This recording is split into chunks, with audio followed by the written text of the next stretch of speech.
guys. We're going to talk to the FSL people here. Who's playing? Hello, my name is Little Reaper, and I played Protoss, and I've gotten a Platinum 1. Nice. Hey, I'm Chien Pong. I play Protoss, and I am Gold 3. Well, I've achieved Gold 3. Nice.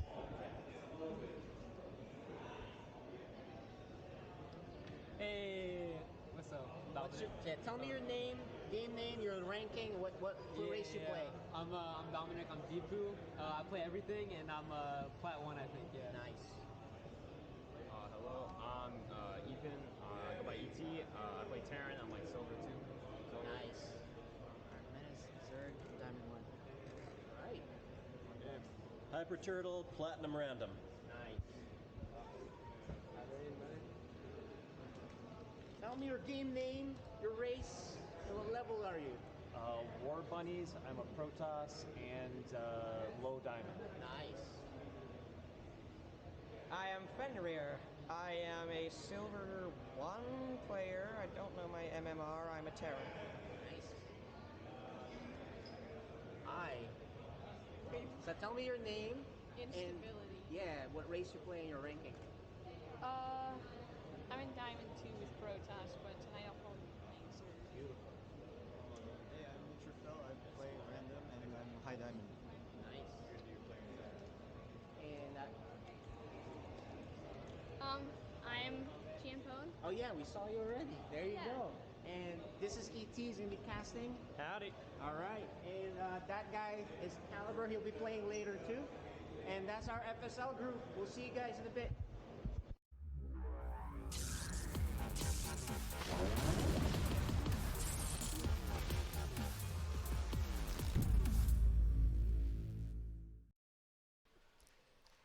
Ladies and gentlemen, we are back, and I'm joined here by Kwame Timpo. And we're going to have an exciting match, and one you've not seen before, never before seen on Cheesadelphia's stage. A little bit of a 4v4 action. You're just introduced to the players a little bit there. It's going to be on Concord Alley, and I think they've got some spicy things cooked up for us, Timpo. Yeah, you were telling me a little bit of some trash talking. Yeah, Whoa. They don't play nice. No, they don't play nice in this league. Kids these days, I tell you. Yep, they are just uncouth, unmannered. It's disgusting, really. But it's beautiful at the same time. Yeah? Absolutely It's, beautiful. That competitive yes. spirit, because sometimes you just got to let it all out. Yeah, absolutely. So it should be a fun time. Just a little show match to kind of show more about the FSL. We do, of course, it takes place every Wednesday and Friday. And seasons run a few months at a time because obviously there's a lot of people interested in playing. So there's a lot of matches to do. Yeah. Tons of excitement. Some great storylines as well. I bet This you're league, very familiar with them, too. You can start a season with nothing, and then you're diamond by the end of it, right? Like, there's so much improvement that can be done at this level and so many months to do it over. But that said, we're going to be hopping into game here as we are loading into the map. It's going to be Concord LE as we are here in the bottom left-hand side of the map. We've got our pink Terran player from Psystorm's community team. It is Neutrophil. And his ally, one of the many, the dark gray Zerg player, she is Instability. Ooh. Another teammate, the dark green Protoss player, he is Fenrir from Redstone. And rounding it out, we have the light green Protoss player trying to confuse us. We have War Bunnies from Minnesota Barcraft. Hey. So that's going to be Team ET, okay? And on Team Tempo in the top right, all right, we got here on the right-hand side, give it up for the orange Terran player, ETTT. T to the fourth power. And a little bit above on the red, rocking the red trunks, it is the Terran player, Hyper Turtle, with that Minnesota Barcraft as well. And in the north-hand side, it is our pink Protoss player, D-Poo. Is that how you say it? Yeah. All right, D-Poo it is. And to round out the most amazing team, obviously, that's playing Team Tempo, it is our yellow Protoss player, Dark Menace. Yeah, so a lot of players to keep track of. We're going to do team colors to make it a little bit easier on ourselves, I think. All right. We'll see. The red versus the blue. That works for me. All right. So I can give you a little bit of backstory on some of these players. We have our team captains on each team, Neutrophil and Dark Menace. They're actually KJ's teenage sons. Yep. So some pretty talented kids there. Usually vying for that top spot in the Code S bracket, the diamond bracket of the FSL. The only competitor that really gives them a run for their money so far is actually none other than Instability. I saw her playing yesterday. Yeah. She did pretty well, right? She did decently. I mean, almost. Just needed to win, I think, was the big difference there, the key difference. But my little sister, she's climbing up in those ranks as well. A strong Protoss player usually, but playing a little bit of Zerg. Because I think the players are planning on being a little bit aggressive. Okay. And she doesn't know how to do that as Protoss. Oh, well, hop into the Zerg I'm sure there's a lot of people here that can help her with that 100%. Yeah, absolutely. It is NA StarCraft after all, so I'm sure there's help galore. DPU and ET, a couple friends as well, and then we made mention of Hyper Turtle and War Bunnies being both in the same Minnesota Barcraft clan. They're good friends as well, and so of course leaped at the chance to be on opposite teams so they could annihilate each other as best they can. Well, things are getting a little bit crazy already here, ET, as we have a Ghost Rush with Cloak. Oh, yes, we've actually seen this in the 2v2 division. Dark Menace and Neutrophil played as a team there, and one of their favorite builds was doing a nuke rush. Double nuke, typically, oh out my of god, Neutrophil. yeah. Second Ghost Academy, too. Yeah, so it is going to be double nukes coming out. We got a nice early Baneling Nest as well, right? So a lot of aggression coming here. I'm assuming that cannon is for defense, so, right? You get your teammates to go out on the battlefield, get some craziness done, but then you have a bit of defense at home in case, of course, there's some shenanigans on the other side. Yeah, and these players, obviously, they range from silver all the way up to diamonds. Yep. So there's a lot of MMR difference here. So it's one of the beautiful things, though. We do have individual leagues for each level, but actually, we just saw I think that was a Phoenix hallucination. I think barely getting the scout on those ghosts. Of course, at this level, we do have to have a little asterisk of seen, but Does maybe it not mean that noticed. you saw it? Exactly, right? As the Ghost Academies were a little bit in the back, and the Ghost doesn't remain there on the map for you to look back in 5 minutes when you remember you scouted and exactly. see. So we'll see if they're aware. Of course, seeing that Neutrophil is playing as Terran, obviously he has a main race Protoss, that may already be a little bit of a tip-off, as he does love this build. Okay. We actually have Dark Shrine on the way. I saw the Dark Shrine on the way well. too, right? Nuke in production. There's a lot going on right now, and that's the beauty of a 4v4, right? Oh, yeah. Dark Shrine, Blink. We got the Ghost on the right side flying in soon.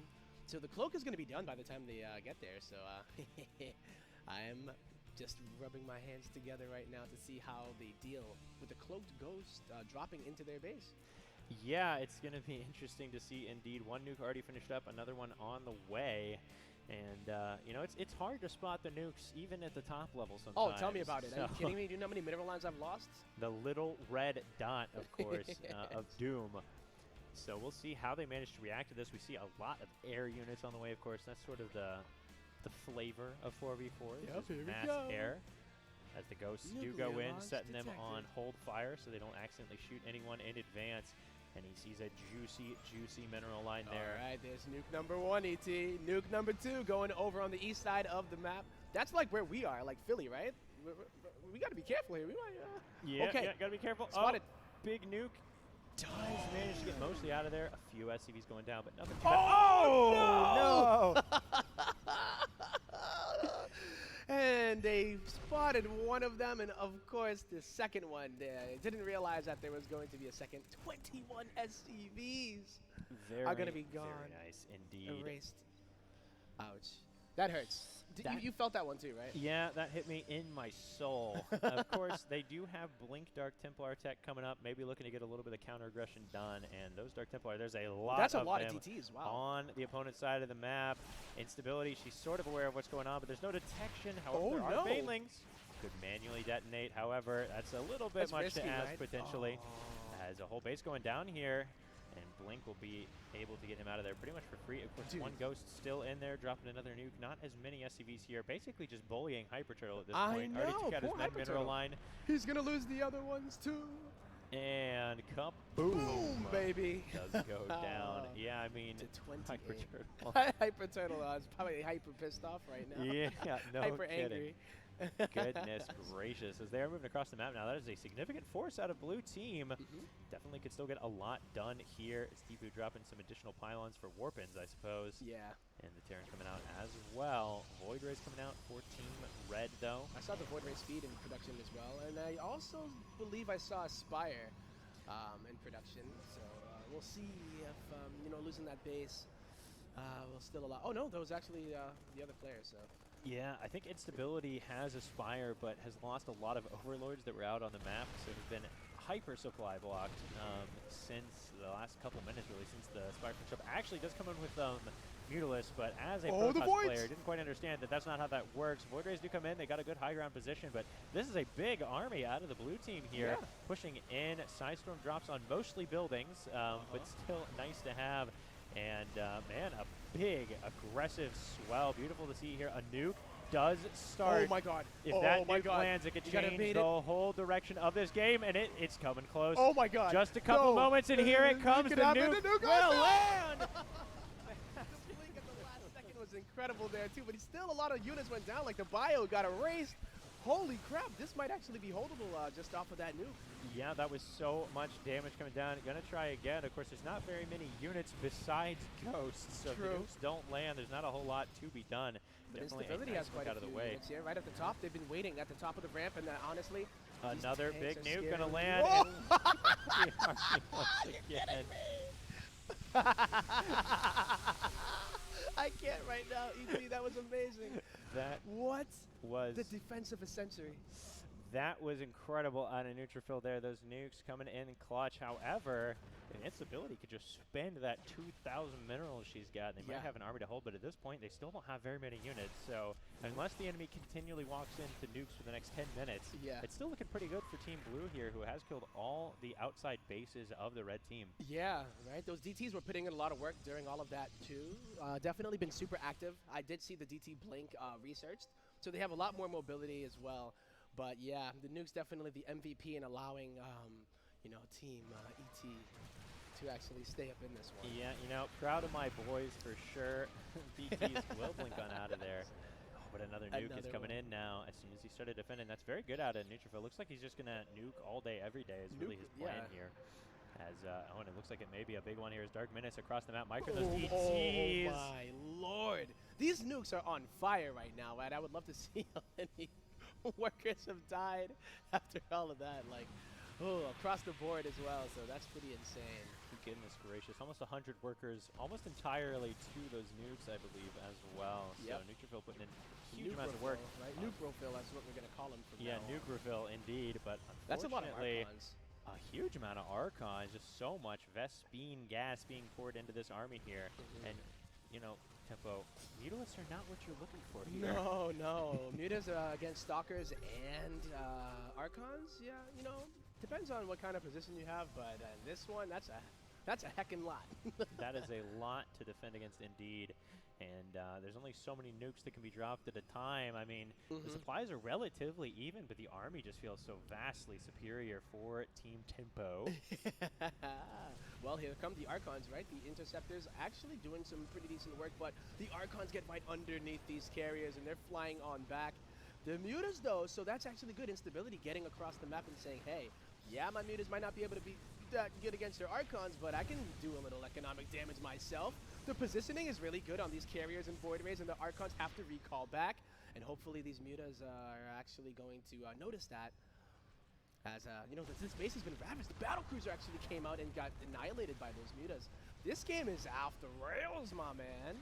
Yeah, it's going crazy, absolutely. As we're only 11 minutes in, but it feels like there's been enough action for 3 4v4s. Definitely. They're just continually pushing in, but it definitely feels like blue team maybe having to pull back there. They're running out of steam a little bit, and if red team can stabilize it and they're going into carriers, that's going to be a scary position indeed. Yeah. Wow, so this is nice, though, because I think the biggest issue before was that, yeah, they were getting the nukes on the army, but they weren't really doing economic damage, right? So these mutants have just kind of equalized that almost on their own, right? Being able to disrupt the economy of Team Blue. and just not really die, right? They're just being annoying, getting out whenever they see things that are going to pose a threat to them. So really, really nice play there, and a good decision not to stay home and try to defend with the Mutas here. Yeah, I think that's excellent. I can see a lot of situations, especially at this, Platinum Diamond level, where you're just like, okay, A, move the Mutas into the Archons, and, and hope I win. That's it. that's all you get. That's all she wrote. But being able to kind of fly away and then have the Archons against the carriers, which are a much better matchup overall, definitely one you can win, as we saw, as opposed to Mulus. I don't know. You'd have to magic box better than Cyril to be able to win that situation. I'm not sure. You're like, magic box better than Houdini, right? Like, I don't know. Yeah, you have to be pretty insane there. Pretty big banks, though, out of War Bunnies and Instability, mostly on that gas that they're going for carriers and Mutalisks. So putting a little bit of resources, of course, not sharing with Air Force. I know, right? Hey, absolutely annihilated throughout this game. Okay, another base going to go down here, so yeah. Right, is this Deepu or Dark Menace, the one with the stalkers right there? I wasn't sure, I think but Dark either Menace has been pretty heavily on just the DTs, maybe swapping into other things now as well, but he also lost an entire mineral line. I think he was only on one base at that point in time, so definitely hurting for those minerals at this point. We actually have a surprising number of players who are off racing in this game. There's only 2 or 3 that are on their main races at the moment. Oh, this is awesome. So I feel like nuke. Team games are show where people really think that they're stupid strategies because you're like, you got to. Where else are you going to do it? Oh my god, the nuke is going to take out another minimal line of E.T. to the 4th power. Going to lose so many of those workers. And the carriers, they're in a big enough number that the Marines aren't able to overwhelm them, just completely wrecking the medevacs there too. So this is getting to be a pretty scary situation, man. Like, how many carriers is that? 1, 2, 3, 4, 5. Is that 6 actually? So that's a enough lot minerals, of I carriers think, for the interceptors as well. So War Bunnies is practically doubling the supply of any 2 players on the enemy team now, and with carrier supply, that's a very scary number indeed. This will also be the fastest game I've ever seen where someone just wins because they have a bunch of carriers. I feel like, because everyone else is so low on economy that you don't have to have 12, 15 carriers to win, right? He's got like 6 carriers. Okay, I guess the game's over now. Oh, these DTs are like, I have had enough of your nukes. Silly games are over, Terran player. They have Blink. They can get out of there. Oh, too much damage. Unfortunately. Still, though, only kills a Ghost Academy. Definitely a painful loss there. It looks like Team Red is just getting so much done here. Yeah, no defenses here for these Mutas. Wow, these Mutas have just paid for themselves in gold, right? Just the fact that they're able to just swoop in and out, get some damage done, and eventually this blue team is going to run out of steam if they really can't deal with this.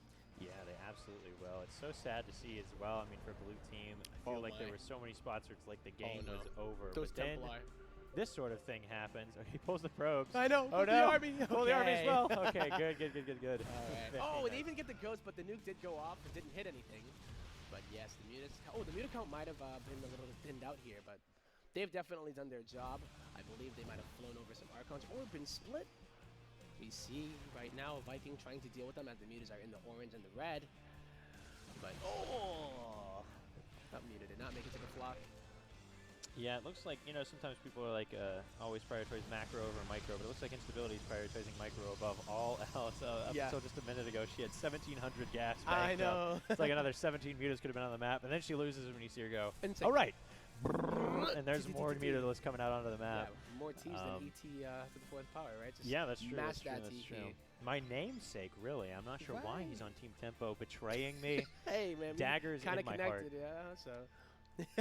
Oh, that's a lot of carriers. I feel like this is an A-movable position at this point. However, he's a carrier player. So until that number says 200 down there at the bottom, it's not time to move. It's not time to move out. You got to wait. You got to bide your time and be ready to go. Make absolute certain that this is going to completely roll over the army. Now, of course, the other team is aware that there are a lot of carriers, right? So it's like, how are we going to deal with that? Right? Yeah, we're starting to see some Vikings coming out, but poor Hyper Turtle's economy has just been annihilated so many times in this game. Over and over and over again. And even though you hear that nuclear launch detected, that's kind of scary. You never know where it actually is. And that happens again. Yeah, and a somewhat underrated thing as well is that a 4-player map is way bigger than a 1-player map. Yeah, exactly. So the nuke could be in so many more places to check. totally. And I mean, even in this game, it's not always a mineral line, so, you know, I'm just saying. Yeah, it could be on an army somewhere, and that's good play out of Neutrophil, actually, to be willing to throw it onto the army here and there and whatnot. A lot of players are like, nah, nuke is for a mineral line, man. I know. So to just be like, no, I'll just drop the nuke, and if it hits, it hits, hey, they've been hitting. They've definitely been hitting here, and now this might be another one. Full mineral line. Jeez, I love this nuke play. It is just what a crazy way to actually just ready. Oh. Ouch. I can't. All right. Well, actually, you know what? So Instability is gonna have corruptors to support the mutas this time. So even when the carriers do move out, if there are like Vikings to deal with them, I still feel like, you know, working with your team, right? Have some support for the carriers, for the things that usually would counter them. Now you have an air player as well to make sure that those carriers don't go down. Another nuke goes down. How many nukes have gone down in this game? I don't even know if I can count that high. Idea. All right, doors are in FS up mode, you know? So. Yeah, that's true. They are. This is a large army coming across the map for blue. Of course, it's I'd say, I don't know, about 2 nukes worth, would you say? Yeah, I think so, yeah. You can about cover 2 that. nukes worth.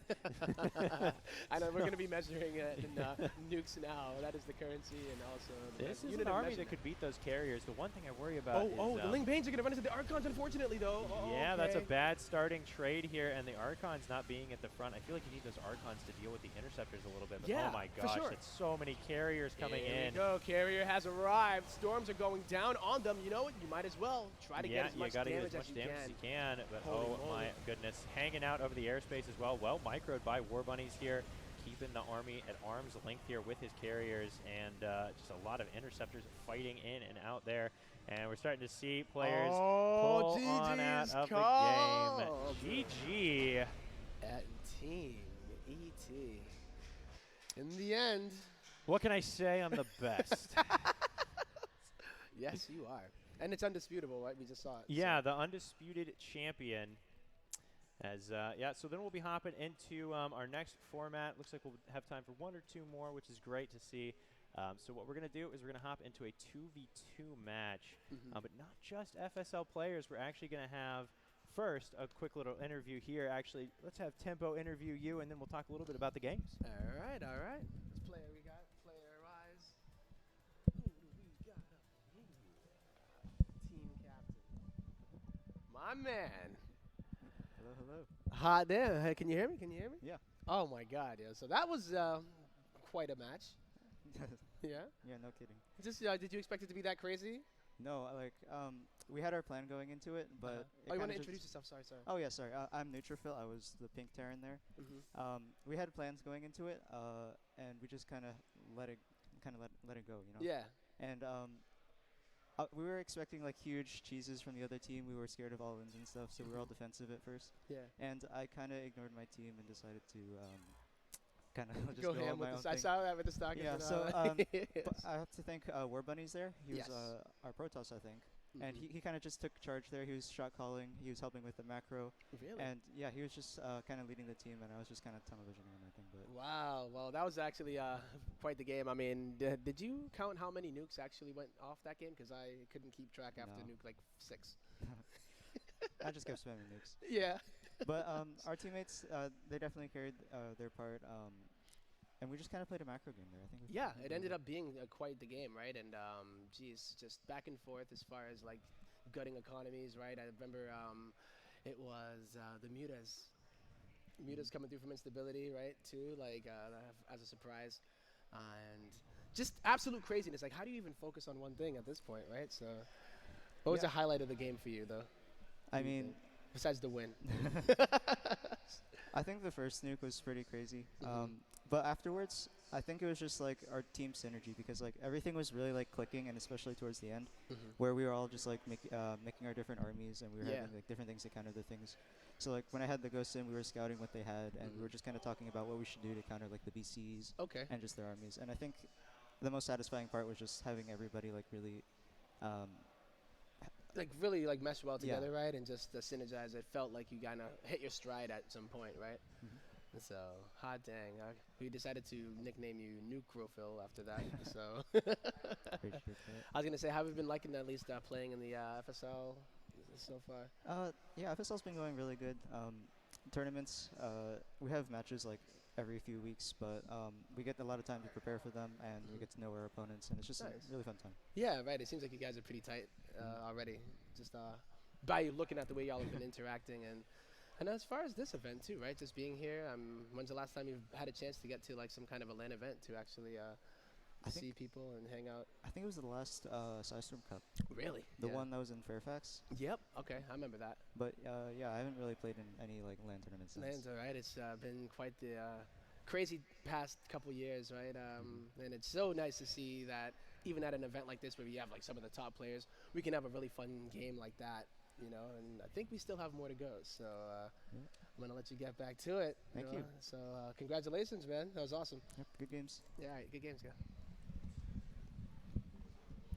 So I believe we'll cut to a little bit of a break before we end up going into. I think we're going to go straight in. All right. We got a little video to play, so a little bit of a cool story to this one. So we talked to some of the pros. They're going to play alongside a couple of the FSL players in a 2v2. We've got Detweiler from the group stage and Misery, a well-known member of the StarCraft community. They're going to be playing alongside the two youngest members of the FSL, 8 and 9 years old, respectively, I believe. It's going to be Chi and Pone and Little Reaper. So we got a little bit of an intro video to play just to kind of show you those players, and then we'll be able to hop into game. Hey guys, we've got our 2v2 team here. Our very first, we've got an exciting match here. Why don't you introduce yourselves, guys? Misery. The Detweiler. It's going to be an exciting match.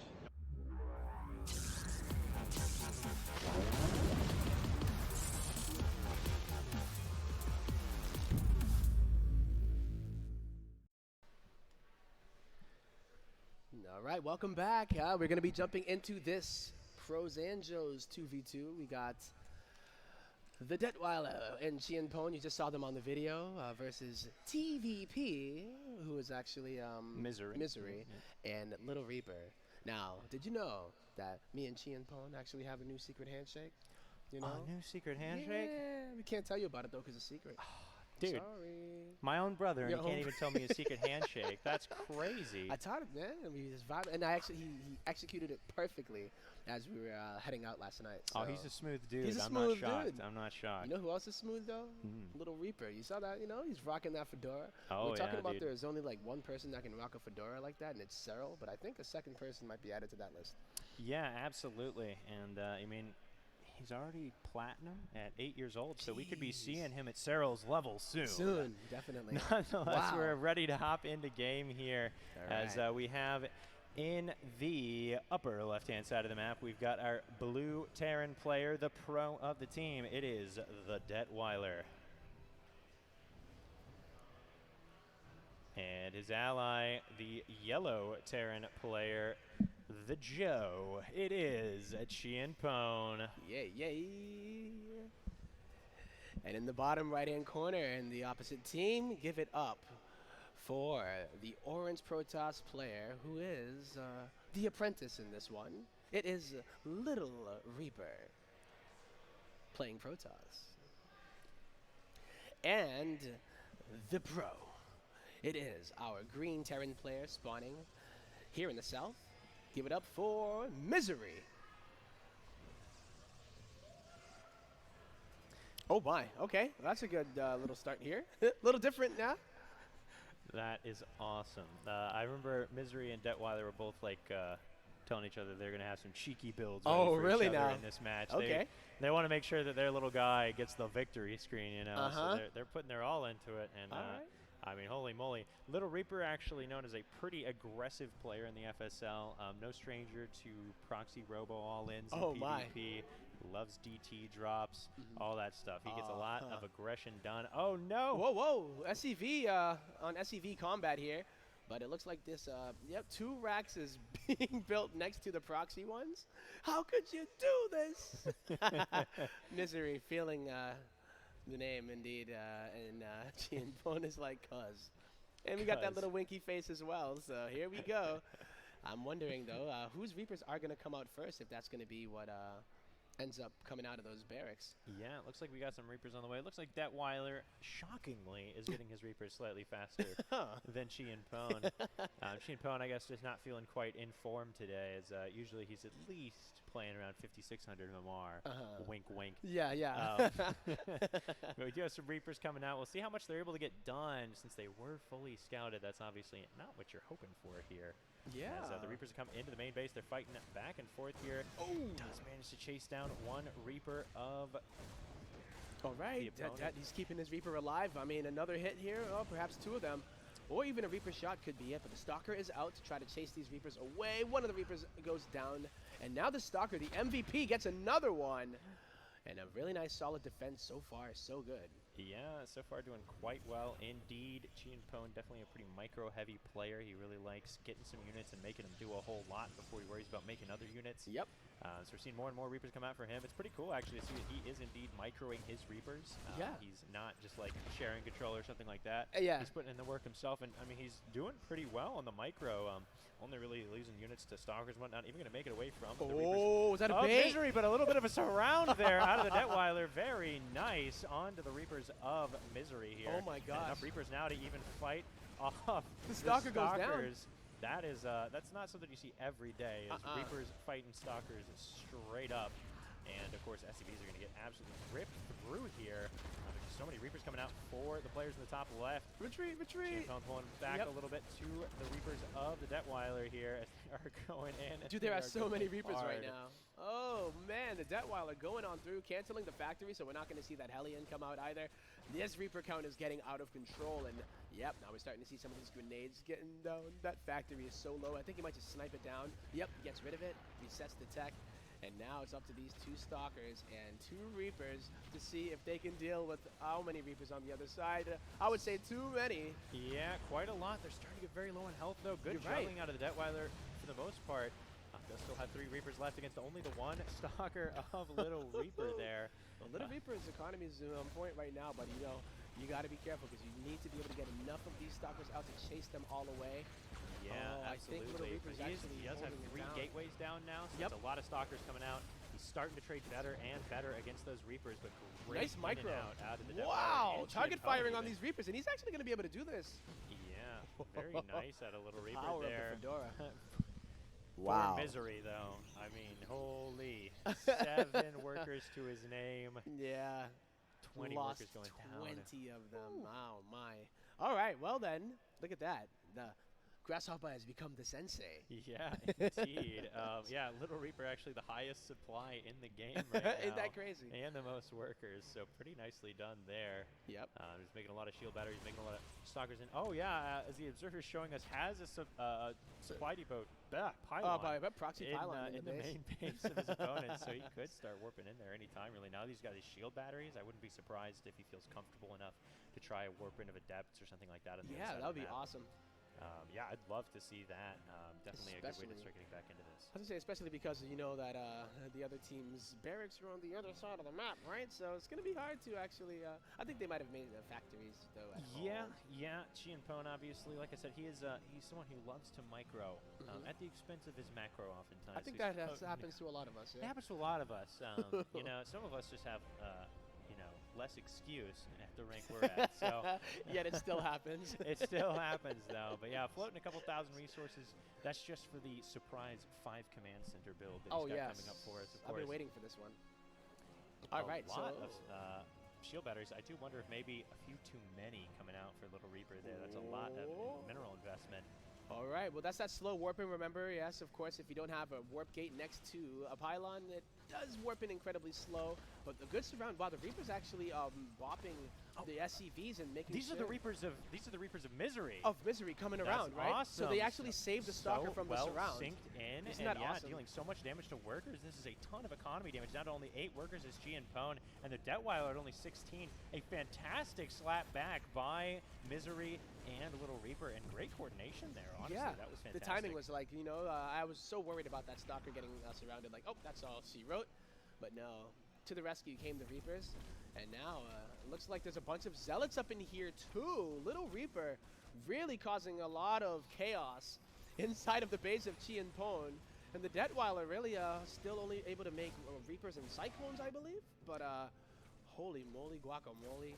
This has been crazy back and forth, and it seems like Little Reaper and Misery are actually going to be able to swing things in their favor.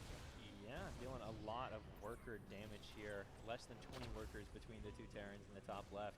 Definitely a rough spot to find themselves in. It looked so promising for them initially, but just never dealing with that proxy pylon. If that is not there, it becomes so much easier to defend against just Reapers jumping in your main right? base. Yeah, they really worked together there, and that was great. So now we're going to be transitioning into what looks to be Ghosts out of Misery. And the Cloak upgrade is being researched too, so I guess there are two Terrans, so scans are going to be pretty useful here unless they decide to use Mules because of how many workers they've lost. But at this point in time, the Stalker count's getting up there.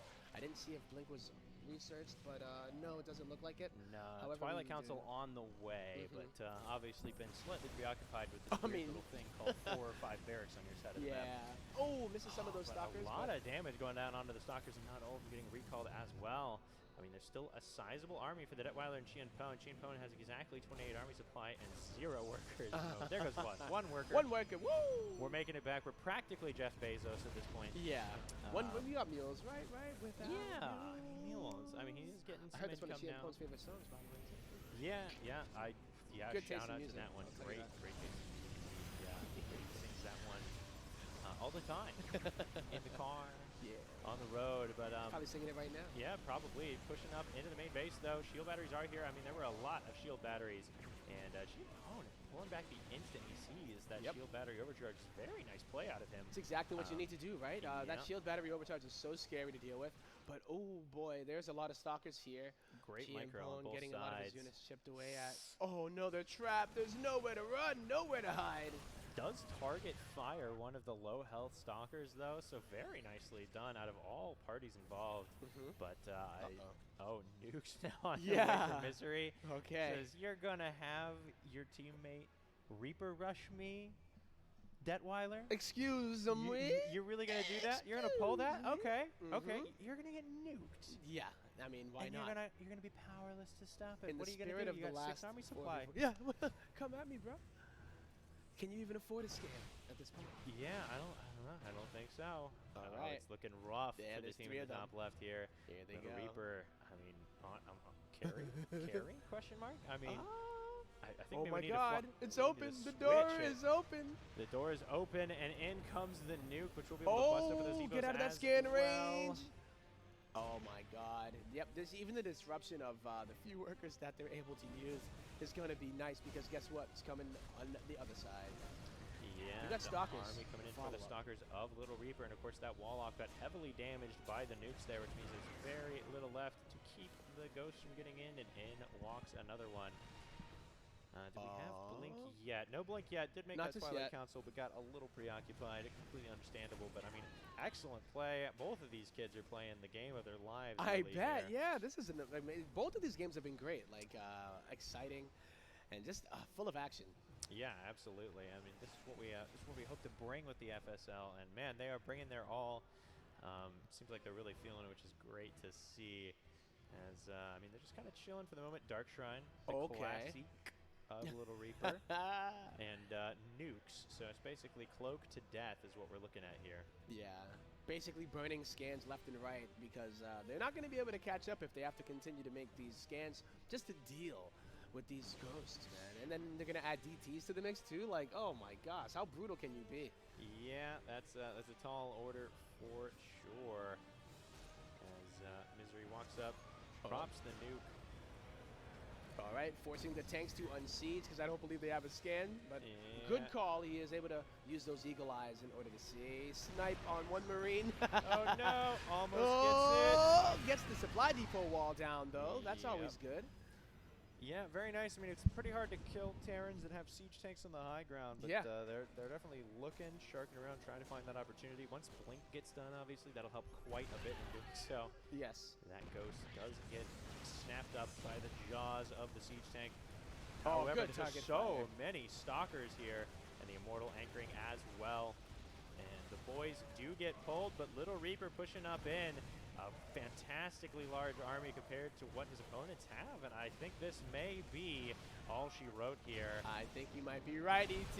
Yep, the Stalkers are moving on in. The Immortal also helping out with the DPS on literally everything. Soaked up so much damage from the Marines and obliterated the tank. What a game. Misery and Little Reaper bring it back. Yeah, that Wow. was absolutely insane. Was not expecting the comeback there. I mean, Misery at one point was 7 SCVs and almost 25 for each of his opponents. So a very good comeback there and an incredible game. I hope you all enjoyed that. Of course, we will be back to the main action of the Cheesadelphia, but don't forget, Wednesdays and Fridays you can catch FSL live on Twitch, so be sure to be there. Twitch.tv/FSL?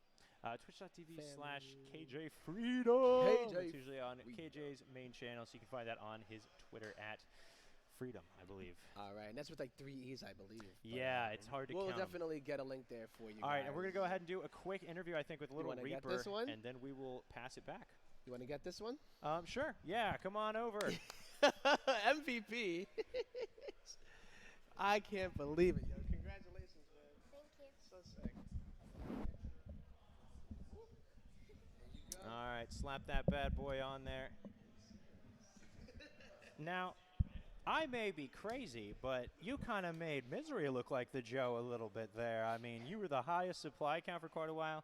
I mean, it's definitely not because the Reapers were all targeting him or anything. Definitely not. It's because of your superior macro skills. Were you worried, though? I mean, all those Reaper pouring into your base, it probably felt pretty scary. Yeah, but we knew it was coming because we scouted their build order, and we saw that they had a quick rush, and we saw like Reapers and Marines on their build order, so we thought, let's try to defend because I mean, blocked off the Reaper ramp. So. Yeah, I mean, and a great defense it was indeed. Some fantastic warpins on the other side of the map, a very clever proxy pylon there, and managed to bring it back. I mean, at one point you guys had like half the supply of your opponents, so a fantastic comeback. That's got to feel pretty good to come back against that, right? Yeah. Awesome. Well, we'll go ahead and let it head back into our next main Cheesadelphia match. But thanks so much for coming out and talking to me, Little Reaper, and we hope we see you guys in the FSL next week. Thank you. Bye.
What's up, guys? We're going to talk to the FSL people here. Who's playing?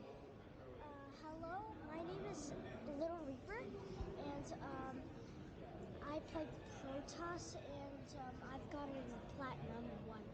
Nice. Hey, I'm Chien Pong. I play Protoss, and I'm Gold 3. Well, I'm Chief Gold 3. Nice.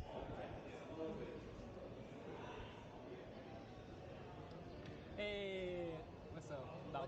Tell me your name, game name, your ranking, what race you play. I'm Dominic. I'm Deepu. I play everything, and I'm Plat 1, I think. Yeah. Nice. hello. I'm Ethan. I go by ET. I play Terran. I'm like silver 2. So Nice. Alright, Menace, Zerg, Diamond 1. Alright. Hyper Turtle, Platinum Random. Nice. Tell me your game name, your race, and what level are you? War Bunnies, I'm a Protoss, and low diamond. Nice. I am Fenrir. I am a silver 1 player. I don't know my MMR. I'm a Terran. Nice. Hi. So tell me your name. Instability. And, yeah, what race you play and your ranking. I'm in Diamond 2 with Protoss, but tonight I'll probably be playing Zerg. Beautiful. Hey, I'm Neutrophil. I play random and I'm high diamond. Nice. And I'm Champone. oh yeah, we saw you already. There you Yeah. go. And this is ET. He's gonna be casting. Howdy. All right. And that guy is Caliber. He'll be playing later too. And that's our FSL group. We'll see you guys in a bit.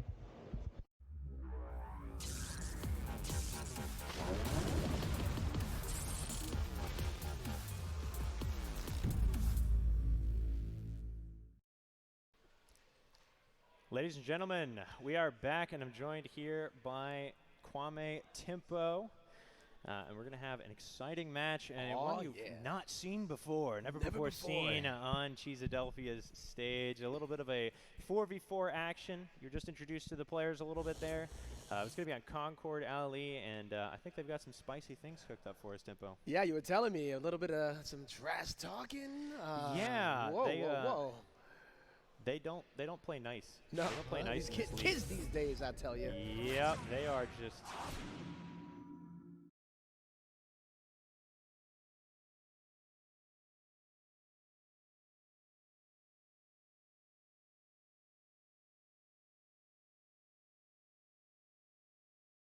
What are we doing here?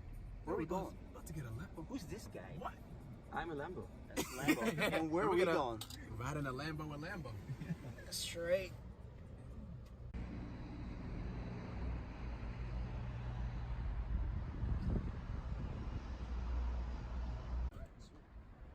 What's up, man? Hey! I'm excited, dude. Yeah. First time in a Lambo. That was really cool. Yeah, that's really cool. Yeah, we're set, guys.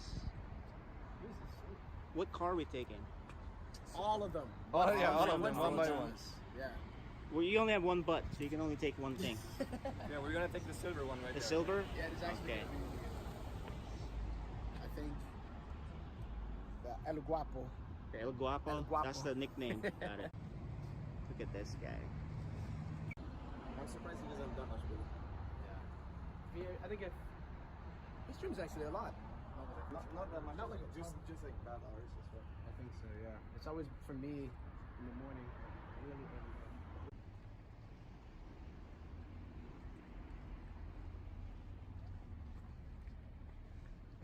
Let's go, man. All right, he's gonna take you for a ride, so we'll see you later.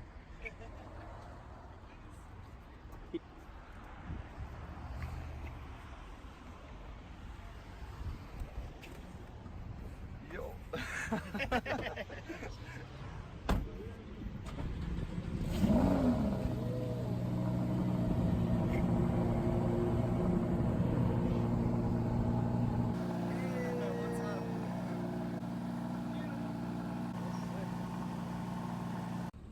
Bring him back in one piece. He's got to compete still. I know, right? No, he's chilling. Now he's comfortable now. He's Look good. at him. He's ready to go. Hey, what do you think? What do you think about What do I think about what? about this whole thing? With I think it's Lambo? amazing. We just made a man's dream come true. That's right. Lambo and a Lambo. Sandstorm Gaming is about making dreams but Dude. come true. Even if it's for the opponents. So beautiful, man. He grew up so fast. He grew up so fast. He's gonna buy one when he wins. Yes, all he has to do is win 2 BlizzCons and he's good. I think Yep, 2 yep. BlizzCons and he got this. Well, man. we can split some. We can split it 3 ways.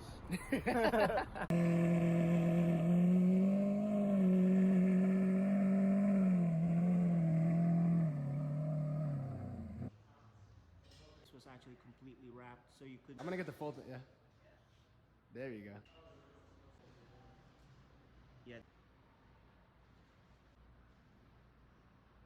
for being a Lamborghini and an SUV.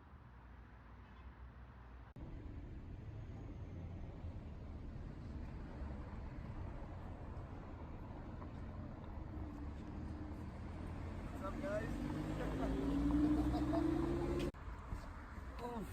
How was that? It was amazing, dude. It was fucking amazing. It's like my personal roller coaster. Oh,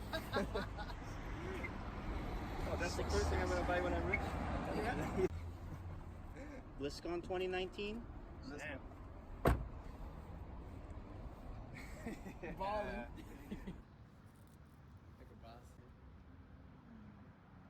If of you just like. Yeah.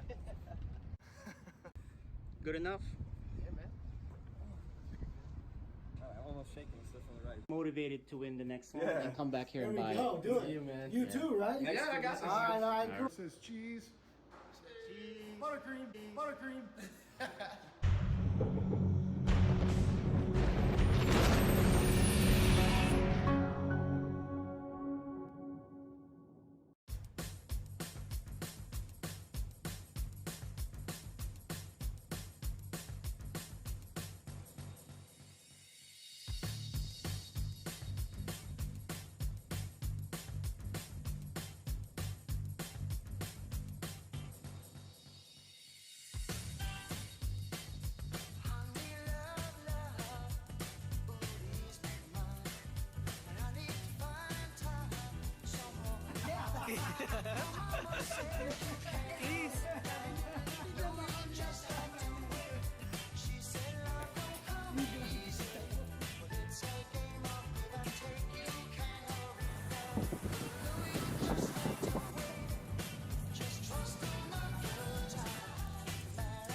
Yummy.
Size Storm Gaming really showing up here, and looks like they're gonna take the win over Freebirds in a huge upset to move on to the winners finals. Well played and GG.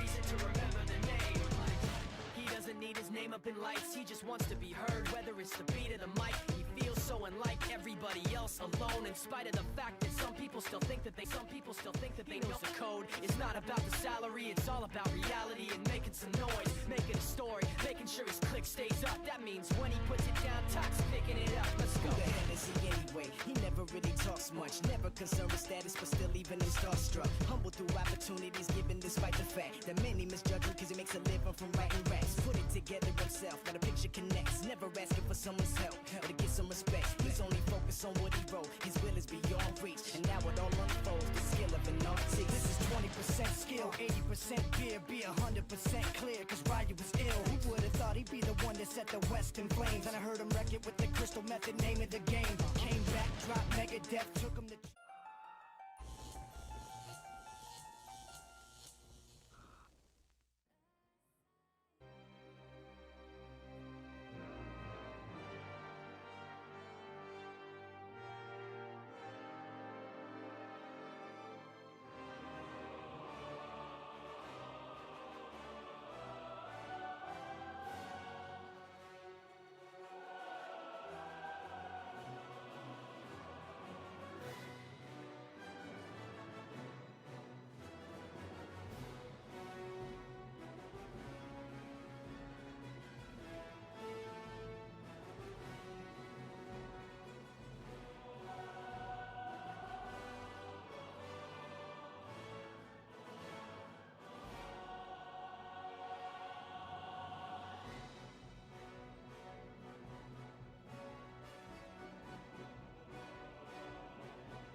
Sarah, what have you done? Kerrigan, the die you cast. This is the last day. Your swarm darkens the sky of any planet. Forget Minsk. Forget all of it. AJ doing production. When we are already on there, I will return to my people and accept their judgment. What's up, guys? We got Hyper Turtle and War Buddies on. I made my peace. What is up? Okay. Oh, look at that. That's what? So, take it away, guys. Hey. So we got what? It barely covers your face. Hey, it barely covered Kane Hodder's face either. Sorry. Long day. I haven't changed it on my work outfit yet. Ooh, is that better? Yeah. All right. Yeah, it came in a Blu-ray set, so it had to fit in the box, I guess. Anyway, happy Friday the 13th. If you have no idea what that joke is. So, yeah, we've had to make some little adjustments, but we have a couple games going on. A Code B game between Chienpon and Nachos, and a Code A game between me and Deepu. Before we get started on that, let's just cover something quickly. Yeah, Microsoft closed the deal to acquire Activision Blizzard today. Yay! And they did indeed use Tychus's little Hell It's About Time thing in that promotional video they did for the whole thing, and they even included a quick Brood War clip too. Wait, where was this? Where did they post this video? Where was it? A tweet? Well, I mean, it's a bunch of things, but they had a news blog here. Oh, that's Let me bring sick. that up. Yeah, here. Link it on chat, and I'll put it on stream. Absolutely. Here, copy link.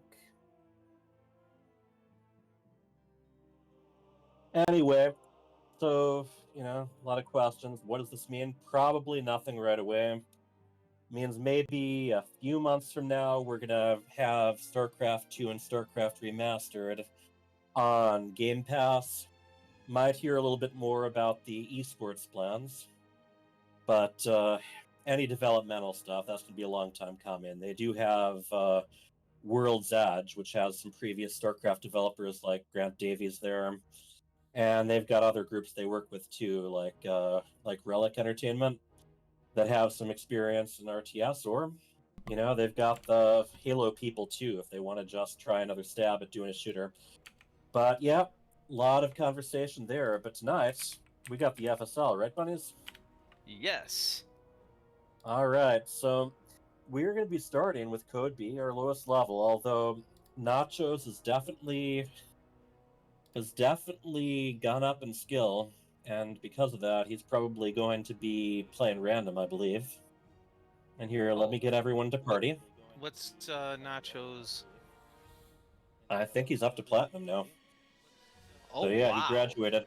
Yeah, hey, it helps to have some reason to practice. Here, let's bring them on right now.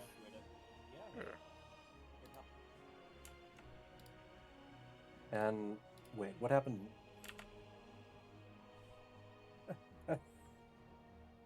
Here. Nachos, we lost you from voice chat again.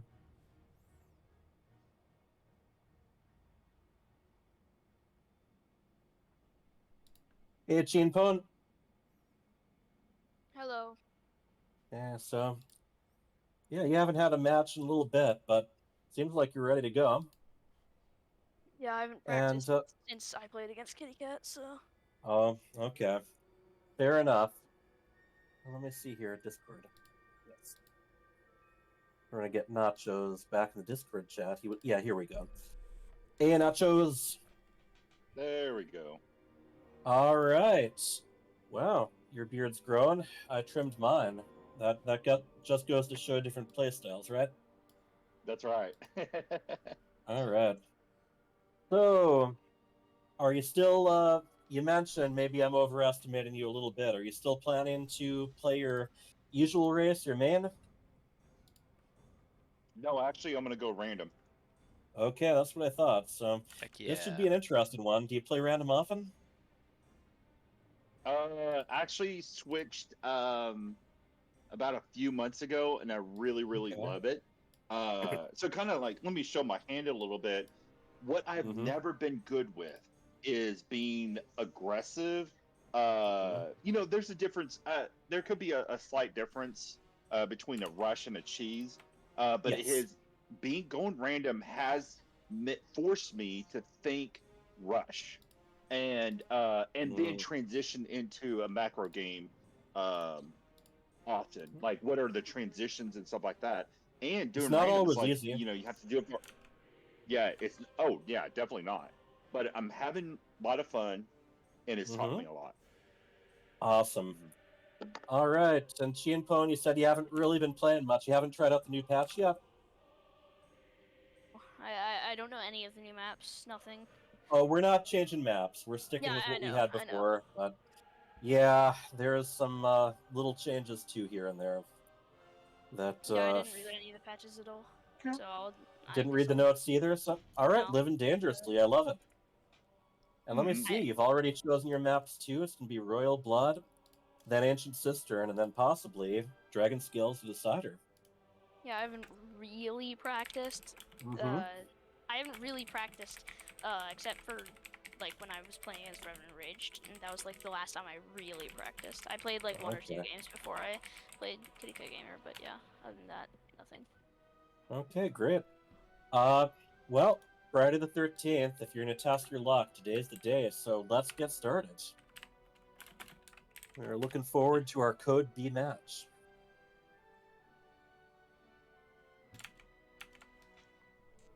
All right, we'll show the map selections.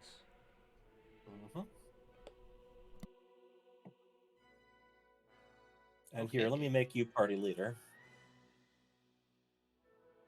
Or does it let me? 5 in party. Are we? Oh, I don't think you've joined the party yet. Who? KJ Freedom. I messaged party on there. leaders. You invite the other account because I'm on the. I have two computers on for one to play later. Oh, okay.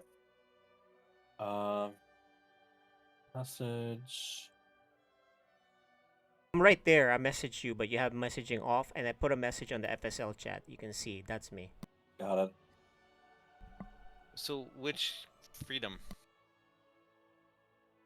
Here. FSL chat. Ferrari? Okay. Yes, sir. All right, sounds good. And then, I know when you've accepted, I'll make you the leader. I'm waiting for the invite. Oh, not currently accepting invites for players who are not on their friends list. Oh gosh, it's the problem with these spammers. You know, that's the problem. Let me do that now. Boom! I'm kind of like you. Try it again. All right. There's a lot of bad This is the one manner you stream players. with, right? So, yeah. Because Oh, no. if I use my main account, there's just too much nonsense people be messaging me with. Yeah, everyone asking you if they can join your club, right? Yep, and they act all weird when I say no. All right. Everyone wants to just get the Lambo treatment. Yeah, there's only one Lambo. I sure do. There It's is. true. Doesn't mean other people can't be treated like him, though. Was that shot recently, or was that shot for? No, that was from a DreamHack? BlizzCon. That's one of the BlizzCons. Oh. He's from Oh, Germany, okay. so he was. That's definitely a while ago then. Yeah, you that's haven't had a what I was BlizzCon in a while. Yeah, it's been a couple of years since All last right. BlizzCon. Royal Blood. 2019 was the most recent. Oh yeah, forgot. Actual live BlizzCon. We lost 2 years because of COVID. More than that, I think. And not to mention a few PR issues with Blizzard. I ain't even touching that. Are we start? Did I miss Yep. something? Yeah. Sorry. Sorry. I need to be I'm in a little the game. confused. Here, Ferrari, could you create? Yes, I need to be leader though. Oh, I thought I. No. One thing after another here. Promote. This is one of our biggest MMR gaps. I've seen in the FSL. Yeah, Nacho's bumped himself up a little bit. And look at that. Just stroking the beard Gandalf style. His MMR is 26, so... Okay, and then... Well, you know, the season's almost over. He'll run into Little Reaper and the other people above him, right? Yeah. Oh, for sure. He's pretty solidly code B, though. I mean, code A.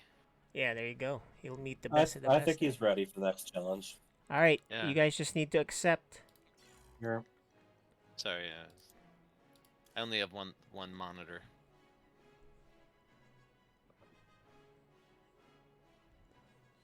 I accepted, correct? Who hasn't accepted? Nachos. I'm messaging him now. Oh, okay. Look, I don't want to click I'm the juggling a thing. few different things. I'm just making Because sure you I click know. the thing and then I'm the one. I'm still entering the lobby. He may need to. He may need. Maybe to... he's never loaded the map? Oh, it's still No. loading. Okay. Well, or maybe he's on a different computer. Well, he may need to let me remake it. Maybe that's the thing. Because that is a thing. There's Yeah. a glitch that sometimes you can get that There, lobby it works bug. now. On reload, it worked. Yeah. Oh man, his computer grabbed his hat. When Bully was playing Maples, they kept having the lobby bug on the Okay. ESL Open this week. Ready? You just need to rearrange everyone. I think they're okay. They're already set. Yeah. Okay, we are ready. Oh, that's a little thin.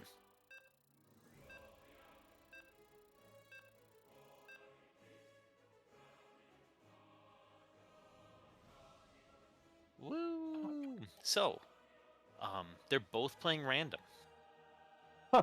Well, I know Chienpone has been known to jump back and forth between Protoss and Terra. I am willing to back, especially if he says he hasn't been playing a lot lately or hasn't played in quite a while. He's probably just going to throw caution to the wind and rush straight off. Okay. CVC. In the upper right, we have the Yellow Zerg, and he is... Chienpone. And his opponent, the Zerg in red. His name is... Nachos. All right. Hey, Matheson. So it's a telling hatch gas everyone what the pool latest versus a hatch pool gas is. first. Yeah, this is kind of what I was figuring. I think Chienpone is going to try to wrap this up as quickly as he can. And This yeah, is a I'm not- terrible map, ZVZ, because the rush distance is actually it's very Oh short. yeah, I've definitely checked this off as the map where I'm supposed to rush. Yeah. So we will see how prepared Nachos is. So, In the usual Overlord ready. scouts. he's gonna have the 6 lings. Mm-hmm. And it's very interesting. The overlords, I don't think will see each other. No, they're taking slightly different roads. Yeah. Now- So will the overlords see the lings? Oh, I'm pretty sure the Lings are going to go right under that Yep. Overlord. Yep. They went right under. So So now it's in Nachos' hands. Spawning pool is only about halfway complete. Yeah. And that isn't just for Lings. You know, that's also that also Queens. controls whether he can make queens and spine crawlers. only 2 Oh. out of 3 for the gas. There's Interesting. no gas for Chienpone. Yeah. I don't think, like I said, Chienpone, I don't think he plays Zerg very often.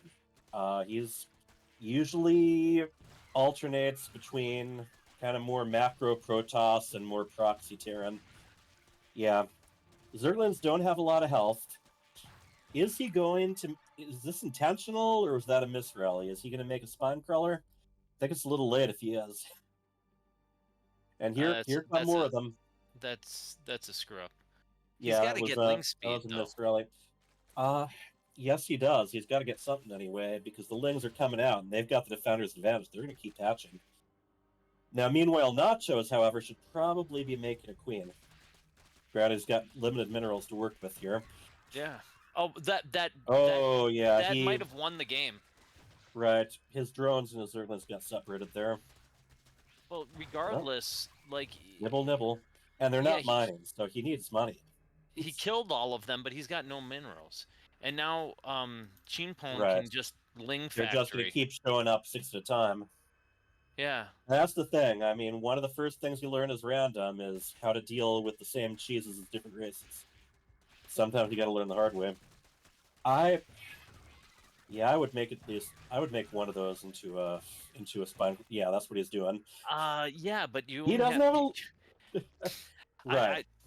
His opponent only has 15 workers, but he's got 10 less than that. So I know. Battle of attrition here.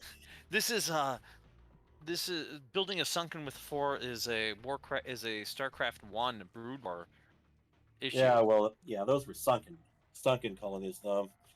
And those you actually had to like build and then morph. True. They were a lot healthier. The defensive structures in Brood War had a lot more punch. Chinpon just had more lings. Every ling encounter, Chinpon just wins. Right. He keeps making them, but yeah, Nachos, he's had to kind of alternate because he keeps having to pull his drones. He hasn't had a lot of the money. Oh, there we go. You just run past. And I mean, the biggest thing, no queen. No transfuses, and queens are pretty good defensively too, especially if you can manage to back them in between. Alright.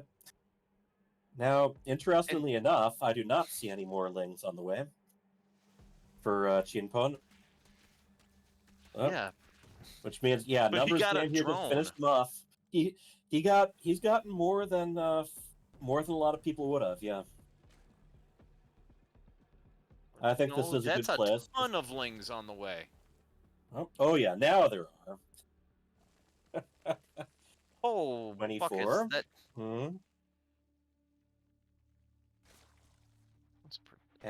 That's yeah, Nachos will soon have enough minerals to maybe make 2 pairs. Yeah. I don't know how well practiced he is on this, but when those show up, if I were him, I would move all of the drones around the spine crawler first of all, because I don't know if Chinpon knows what to do about that. Oh. What he should do is then their friends show up. Yeah. But even just the thing about this is, even if he doesn't kill the other lings, even if he somehow holds this, yeah, Chinpon can just make 4 more lings. Right. Those drones have spent so little time being able to mining. Yes, there's 5 minerals versus an infinite. Yeah, and this is is the end here. GG. Wow. Well, all right. We know that Chinpon's ZVZ is top of the shelf. That was actually really well done. And look at this, he just earned an achievement, Zergling Rush. Well, you know, I play a lot of ZVZ. 20 Zerglings. Yeah, hold on. And the one thing I noticed is Nachos didn't handle the 12 pool properly there, you know, where he fought the lings in that corner between the hatchery and the pool. So he could not surround and that the was lings. despite a lot of advanced warning. Yeah, and he didn't kill that many lings, and they killed a lot of, you know, because 1-on-1 lings win, right? And they were in that corner, so that kind of stacked up. But yes, congratulations to Chinpon, who just unlocked the Zergling Rush achievement. Morph 20 Zerglings during the first 255 seconds of a single melee game. And that's with custom or versus, so I've got to assume, I get the feeling maybe Chinpon has never played Zerg before, or at least never 12 pooled before. Wow. But he's got the idea. You know, there's a reason why Zerg Rush. Yep. All of Chinpon's engagements, he won the Ling battle. That little micro, he was just better. Yeah, that's true. He microed better. That's true. I've never seen that without getting speed before. I don't know if it just works on the low levels, but getting all those lings to show up that quick is pretty good. Yeah. There's a reason why the term Zerg Rush is so commonly used that they refer to it as a tactic in games where there's no Zerg. Yeah, but Brood War Zerg Rush was like, if you didn't know it was coming, 2 Lings in your base kills you. Especially before they patched things a little bit, back when the spawning pool was only 150 arrows. Yeah. But There that was a time when that was even worse. Not very long ago. All right, so we got a couple of randoms again. In the lower left, we have the yellow Terran. He is Chin Pone.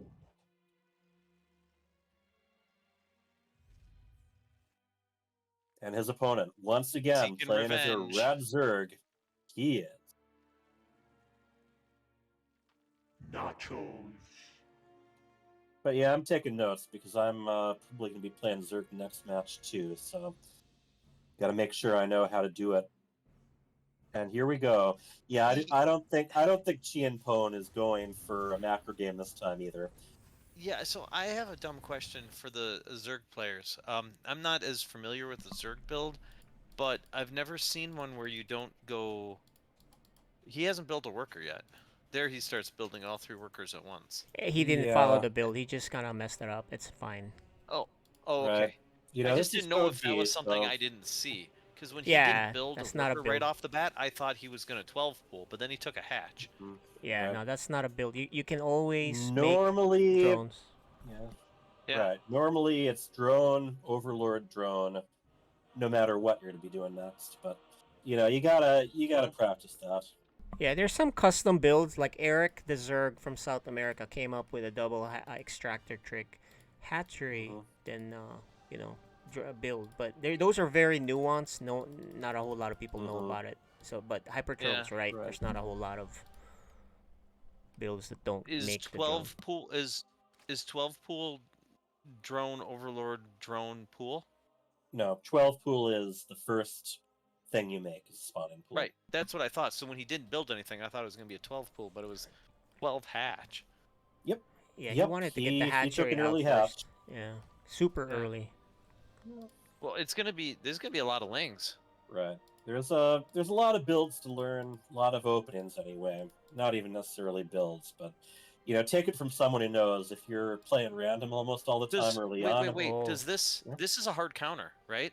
Does the lings hard counter this? Right, especially if they're 2 at a time. I don't know if he knows they're there yet, though. He's got to make sure that they don't start massing up. But he has made quite a few more lings this time than he did last time. Yeah.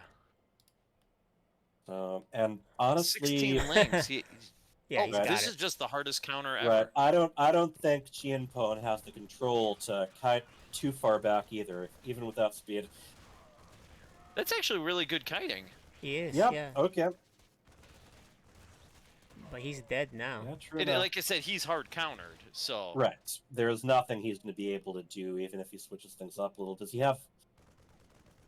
Yeah, he's got a little bit of gas, but at this point, he doesn't have any add-ons, so... Yeah, he got he's the gas. probably going to be lifting those dudes up. Yep. Yeah, I thought he was gonna do Reapers because he got the gas, but Yeah. he never made one. So Yeah, and I've seen him do Reapers before. Reapers I would have was worked. assuming the 'cause same thing. They're slow links. look at the bunker going up, but Mhm. there's 0% chance there's any units that can be in it. Right, and you know, Nachos will probably take that fact into account. Yeah, you better raise the door. Raise the door! Raise the door! Okay, get your guys ready to repair. Rodor! Get your guys ready to repair. Okay, come on. You know, Nachos, if you're going to go for blood, go for blood. One or the other. Interestingly, he's making a Roach Warren, not a Yeah. Baneling Nest. Yeah, okay, now he's testing the waters. Now, granted, you can put SCVs in bunkers that just can attack from them. Their drills don't work in the bunkers? No, they're... The units in bunkers, they attack automatically, and, you know, I don't know. Wow, There's because he no- waited there's no so long, attack that there mechanism is going to other, yeah. be a guy. There's going to be some stuff there, however... Well, Look at how good he's microing, too. Yep. Chien Pone's really Now, doing both well. of them, yeah, both of them are on about the same number of workers, too. So, I mean, granted, Chien Pone's repairing with 3 of them. Lagging. Okay. Do we want to remake? We'll pause until. That was really, really, really well. Yeah. Microed. Mm-hmm. From our Yeah, and he did the Terran. right thing. He had them. But okay, lined up between the supply depots too. right, but he didn't even.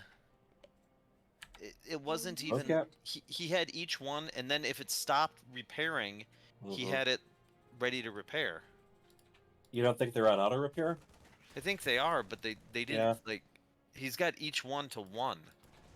Okay. Yep, he's got them lined up very well. And I mean, you know, if you learn Zerg a little more, if you're an opportunity like that, there's nothing like a Baneling nest. But Nachos is going with a Roachborn instead. Roaches should do pretty well against guys with guns. Roaches should still do just fine, especially with all these. Why is he Zerglings lowering the mixed in. depots? Yeah. He can see them there. Okay, you know, step into my parlor, said the spider to the fly. All right, yep. If you're gonna do it, do it. Now you see the SCVs are stuck. They're not repairing this one. This is just like. Oh. But it's working.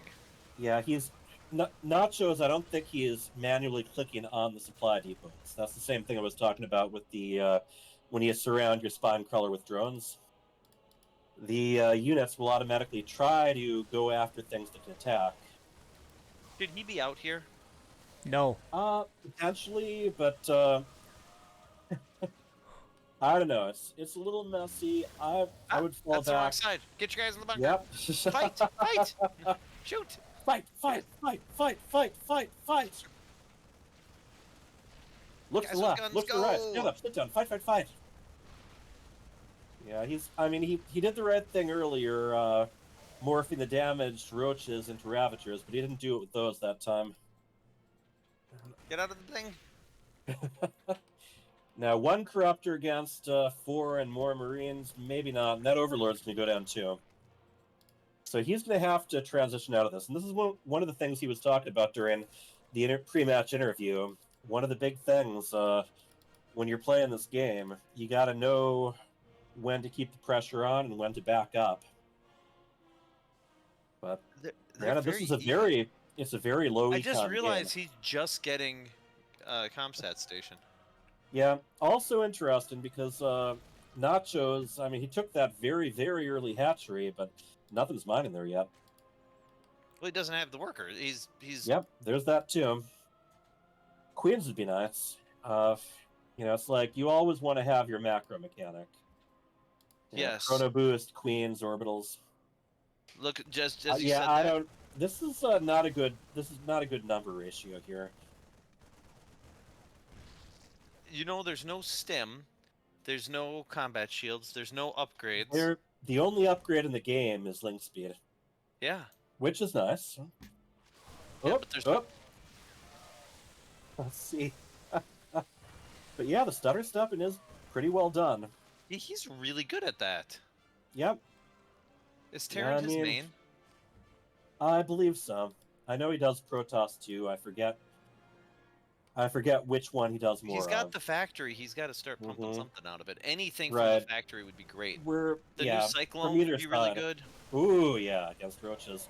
But either side, they need to do a little bit of tech-in, not to mention a little bit of economy. But yeah, it's good. Chimpone just has to click the thing and click the thing. He's got it. Exactly.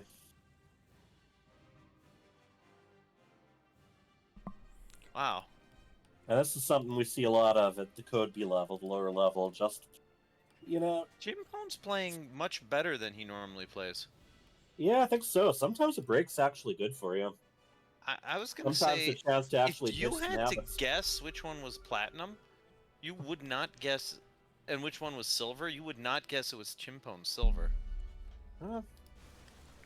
True enough, but you know, sometimes all you have to do is play your games. Honestly, this is very MOBA, isn't it? It's just kind of a lot of little units just kind of clashing head to head over and over. Yeah, Chimpone needs to take an extra base. Well, Well, no, he's got the Zerg's got I mean, miners on this third base eventually. well, the Zerg, a few on the natural, but yeah, there is. Can't keep chasing. You got to turn around, my friend. Yeah, you there's. got to turn around, my friend. This is what happens to the minions in MOBA games, you know. It March is. blindly ahead. This will happen sooner or later. And now he's doing it again. Oh, and now they run back. Oh, that's not a plan. I think they're both a little bit tunnel visioned right now. Neither one's really teching up. I mean, there is that factory, but even so, neither of them is No, really it's got a tech macroing lab. up. I bet a tank. A tank. A tank would be golden, especially on the high ground. Tank. And Chimpone, meanwhile, is also using his macro mechanic. We just saw him, you know, he is at least dropping his mules. But he can't. Don't go up the ring, Zerg. You got to turn around. Zergy boys, you got to turn around. Yeah. You've tried this before. Mm-hmm. I mean, That's the these old, are all lings, right? Yeah, there's a couple roaches. Right, one Ravager, but the yeah, there tanks is a will be supply out. depot wall. There's and no a high bunker. ground vision. Right, exactly. There's As no soon as overlord this tank spot for them. sieges, if Chimpone sieges the tank, which is an if he Yep. sieges this tank, True enough. this is Nachos, I mean, Nachos, he There he did goes. upgrade to Lyra, but if he just, either of them, if they macroed up a bit, they could really sustain a lead, but the armies just kind of keep marching ahead and getting thrown away. yeah. Oh, there's a Queen. An inject. Yeah, yeah. But the Zerg is kind of pulling away at this point. Yeah. The third base has been very, very Well, useful. we're almost a double supply now, and yeah, that is one of the... You know, he's... Yeah, but... I mean, it's been very... Not exactly the most cost-efficient contained, but it's contained nonetheless. Good on Chimpone. He's getting them to a more advantageous position. Go shoot those, yeah. Burrow. So we got Roach Speed, Overlord Speed, and Burrow being produced right now. He should... Chimpone should just have a third, 2 or 3... and stem. Stem would be nice. Yeah, there's a lot to get.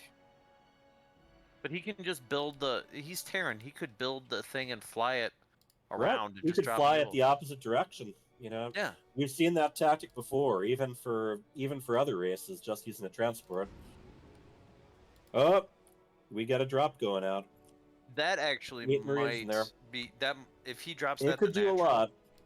Right. that Well, could I think really anywhere, because the army, each time something gets made, it's marching right ahead. Yeah, I'd like to see more tanks. I'd like to see him hit the tank button a handful more Oh, times. I always want to see more tanks. It's like... 2 tanks lot are of good, but firepower that's a they lot got. of stuff. Mm-hmm. Rolling out.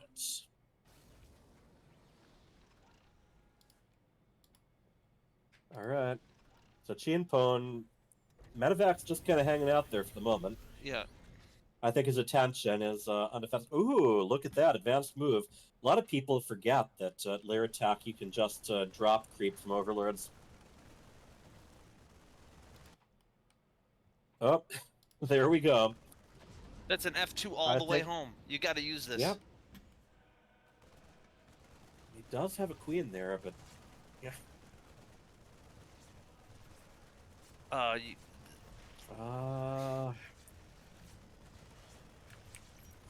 Workers going down. Nacho's still ahead with workers. But yeah, wait, you where are they? got to finish him. Yeah, He's not mining. Why is one way or it the other? none of the Zerg isn't mining at all? Just gas. Yeah, and Zerg also doesn't have any anti-air here. The queen's gone. Yeah, I wouldn't advise trying to take down a medevac with Bile. Sometimes you get lucky, but oh, Hydralist done. Oh, okay. Oh, I take that back. I take that back. Corrosive Biles all the way, man. Yeah. What the heck was that? Oh, that must have been an accident command. He's got to build He's got to build a second base though. He's taking the. He's running out of tied up minerals. the workers. Yes. Widow memes. Okay. He saw I all the don't overseers. know if you remember. I don't know if Chienpo knows this, but they, when upgraded, can unburrow faster.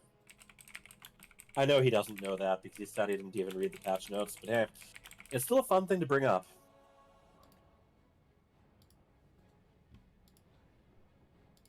Oh, wow. He is... I was curious whether he actually had any plans for that creep, but here we go. Here we go. We got proxy... Oh, no. Thanks better No, of he it. can't. He can't put them there. Color? The tanks are in position. You can't build them onto the tank. Well, start. Still, I mean, that tank's a little vulnerable right now. He needs to keep his units together. I think he just lost. I think Chimpone just lost right here. here. I think the Zerg is going to swarm ahead now. Yeah. He's got the army now. Yep. He can do it. Chienpone, I mean, look he was almost out of minerals already. Minerals? You mean and dive? Unfortunately, I don't think Nachos is going to get an opportunity to use that spine crawler. I think it's just going to be sitting back, all alone. GGWP. All right, that was long and brutal. Yeah. Especially for a match that started out with what, triple proxy? Double proxy. Yeah. Triple. That was triple proxy marine. Triple proxy with a 12 pool, like I don't know how to describe that. A 12 hatch. A 12 hatch, but it was for lings only. Yeah, it was. I mean, that was to hard counter aggression. It was, and it did. Yeah. The counterattack, a little bit drawn out, but in the end, it paid off. Can't criticize that because it worked. So, guys, I think Nachos is not really platinum based on what I'm seeing. At least his Zerg.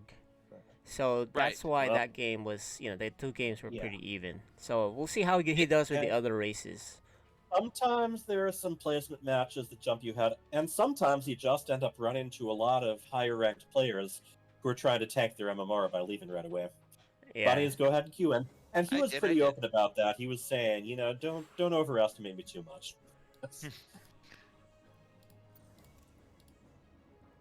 All right, game 3 coming up on Dragon Scales. Once again, random versus random. I thought he was playing Protoss, lol.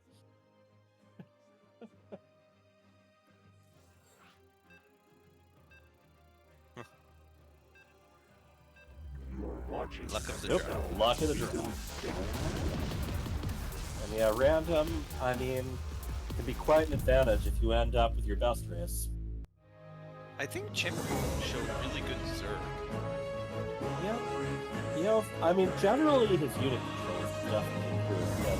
No matter what you're playing, unit control helps, although macro helps too, and I think they both still need to work on that a little anyway. In the upper left, tying up the seat raise, we have the yellow Terran, and he is Chienpone. What's he doing? Guarding his command center spot. Anyway, in the lower right, we have once again, luck of the draw, the red Zerg. He is Nachos.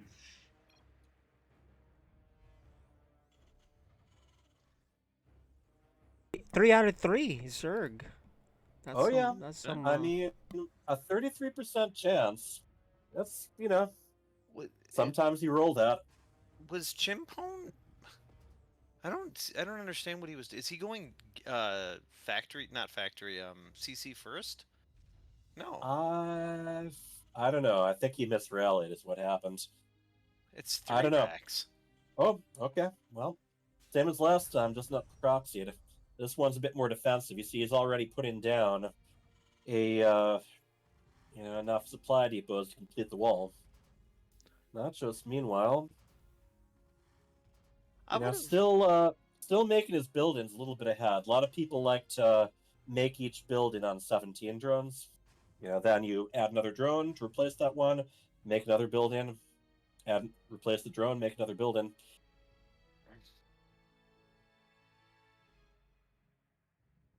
But he's getting there, and he's a little ahead in workers, which, important with Zerg since they sacrifice a worker each time they make a building. Let's see if Chimpone remembers. And to there he hit the is D with button. that spray and decal on top of each other. Always styling with that. He might think he's Protoss seeing that logo. Maybe. Yeah. Well, then again, there's a Rainer's logo underneath it. He can make of that what he will. But, yeah, I might at least want to keep him the high ground. He didn't see. He didn't check the race. No. He just went to the pervert pillar. True enough. He's got That's speed, weird. researching, and, definitely a decent number of Zergs to start with. Zerglings. By the way, did Chimpone ever get stem? I don't think so. No. I don't think so either. But He's here, getting it this he game. is. He's live and learn there. Yeah. Stem makes units good. Guys with guns and drugs are really hard combo to beat in this game. Still. Look at he Zerglings didn't to do build that. any reactors last game either. Yeah, well, the reactor, and the only tech lab he built was on his factory. So I gotta tell you guys moving something ahead here. with it.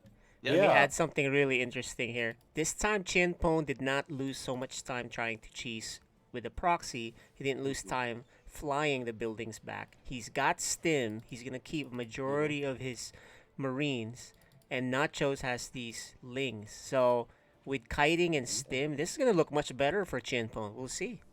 Oh yeah. Quite potentially. He's just gonna shred them. They're gonna come up here. Oh, if he doesn't, catch them outside. Fight! Up. Now you There, can't that's raise fine. the depot if there's anything on top of it. But that choke point's going to be enough. Yeah. Yeah, that's fine. Doesn't even have the stim yet, but that's going to be sufficient.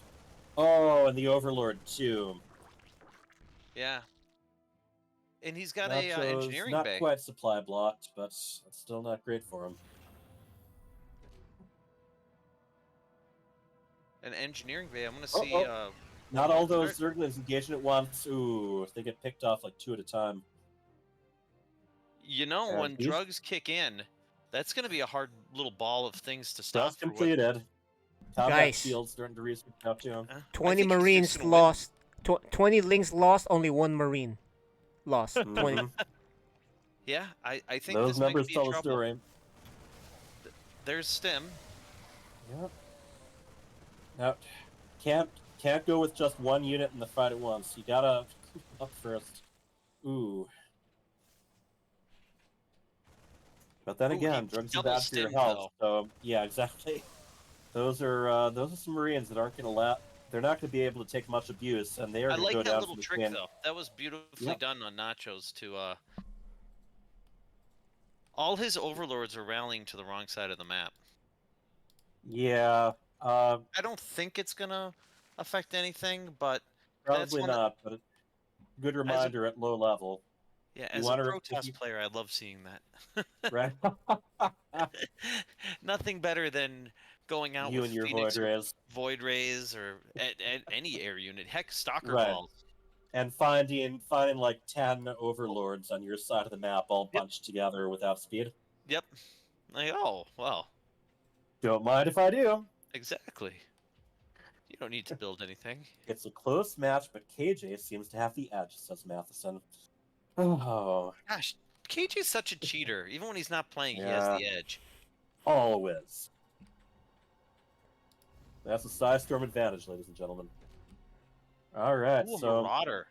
Ian Fancy. Cohen putting a lot more focus into upgrades this time. I've definitely seen times in the past where he's hasn't given any attention to upgrades at all. But look at +1 I'd attack like to is see him almost take done. an extra base. I think that's really necessary right now. Expanding would be nice, especially in Legacy of the Void. He's you got saw he's got sooner 700 or later. minerals. He's got to go do it right now. Even if Yep. it's an orbital, not an orbital, a planetary, he's got to do it right now. Yeah, he would be so much better off if he just makes 1 extra command center as part of his Right, build. keep the income coming. He sees there's nothing there. He sees it's a tiny little army and a spine crawler. Mm-hmm. Well, All these guys Oh man, unhurt. are they gonna walk up to those overlords? Is he gonna notice those? That would be balloon game popping changing if they challenge. He doesn't see him. Oh, he sees the rock. He does not like why the rock. rocks, sir? I don't know. He's distracted. He just wants to shoot things. Yeah, well. But yeah, Oh! usually. Oh, there we go. There we go. There we go. 1, 2, 3, 4. That's going to take a 70 bit out of for 44. That is supply blocking for you. But yeah, one of the things is with Terran, just like with that supply depot that he was backing up between earlier, they tend to be able to abuse those rocked off choke points a lot more than Zerg can. Zerg wants to be He's able to sending surround. another overlord back into the spot. Yeah, it's already queued there. That's... Oh. He can't resist. He just loves that popping sound. Fortunately, yeah. Yeah, if you could scan it or even lift up He a does building. have a scan. You know, how badly does he want it, huh? I think he can just walk across the map with this army. Yeah, I think he's... He wants to kill that overlord. Why do these guys keep stimming? Oh, that was just the ending. I don't know. He's... When you got the army advantage, it's pretty good to just make a deliberate push as far as you can. But, you know, I don't blame him for stopping for the overlord. This army Right. definitely falls off if he doesn't do something with it, unless he gets Meanwhile, medevacs. Nachos is backing up quite a bit for his economy. War Bunnies, he's got 1-1, man. That's a powerful army with all the upgrades. Oh yeah, Yes, but that's a lot of damage. He needs a single medevac for it. Yes. Yeah, but his opponent needs splash damage, which he does not have. Yeah, I mean, he can cancel this third by just walking up and looking at it. That army cancels the third instantaneously. Yes. Before you can say what a rush. Uh-oh, here it is. Oh, I don't think he wants to engage them in the open. He wants that high ground advantage. Not to mention, he's got his own pretty good choke point wall there, too. But here go the overlord. Okay, good.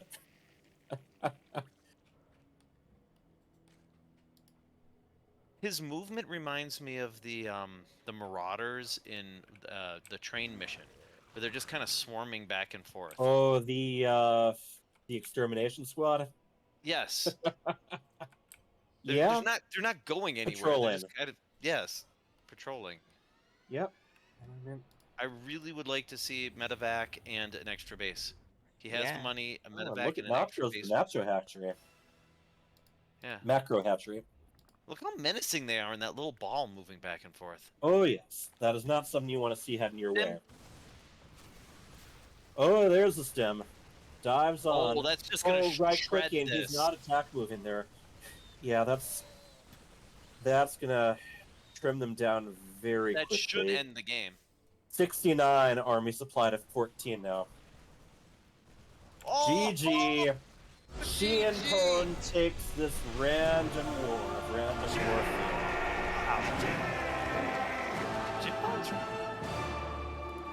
All right, guys. Well, that was random. Nachos rolling, rolling Zerg 3 times in a row. Mm-hmm. That has happened before. That was weird. I was like, wait, did he actually like switch to Zerg like right before the match started? Because I actually thought you were Protoss for a second, so that's why I did the Terran rush in the second game. Yeah, that would have been impossible to playing hold. in the background. That's not me. Yeah. Okay. But yeah, definitely a lot of adapting needed there. Shinpon, we were noticing your micro has definitely improved. You were doing some very good stutter stopping, very good at focusing where you wanted the attacks and the repairs. And you know me. I do know you, and I was guessing that there would probably be some rushes involved the first couple games. So, I am curious, Jinpone, how many times have you played Zerg in the past? Not much. Like I don't really play it much anymore. Yeah, I noticed the achievement you got for making like over 20 links in the first few minutes. And I'm like, ooh, that's an achievement I would have thought you'd already have gotten. But congratulations on that. That's 20 achievement points. Well, and also when I play Zerg, I usually just go mutilating vein when I'm playing Okay, makes sense. ability and stuff. Yep. Chimp, Nachos. your skill unit control was really excellent today. Your ZVZ, you won every engagement really well, and then your marine control is really good. You're really poised to take the next step. That was very awesome to see how, like, during especially the ZVZ game, every time you took a Zergling engagement, you won it so hard. And as a guy who dabbles in Zerg, I know that's not as easy as it looks. You just, even when you had less Zerglings than he did, you still won somehow. Thank you. So, yeah, it was well done. All right. And Nachos, yep, I could definitely see some changes you've been making too. Have you gotten a lot of time in with Zerg? I know that you got a lot of time in right now. Yeah. No, I think it's been plain random ladder or tournament or otherwise. It's been really. I feel like it's been a three-way split between all the races. Okay. Yeah. Yep. Play long enough, that stuff evens out. But yeah, very impressive from both of you. There were some tense moments in all three of those games, big time.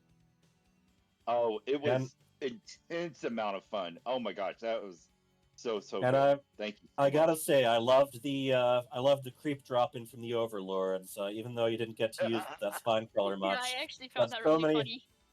Yeah, so many people forget that Overlords can even do that. Yeah. Although it did block me from expanding, so I guess it did something.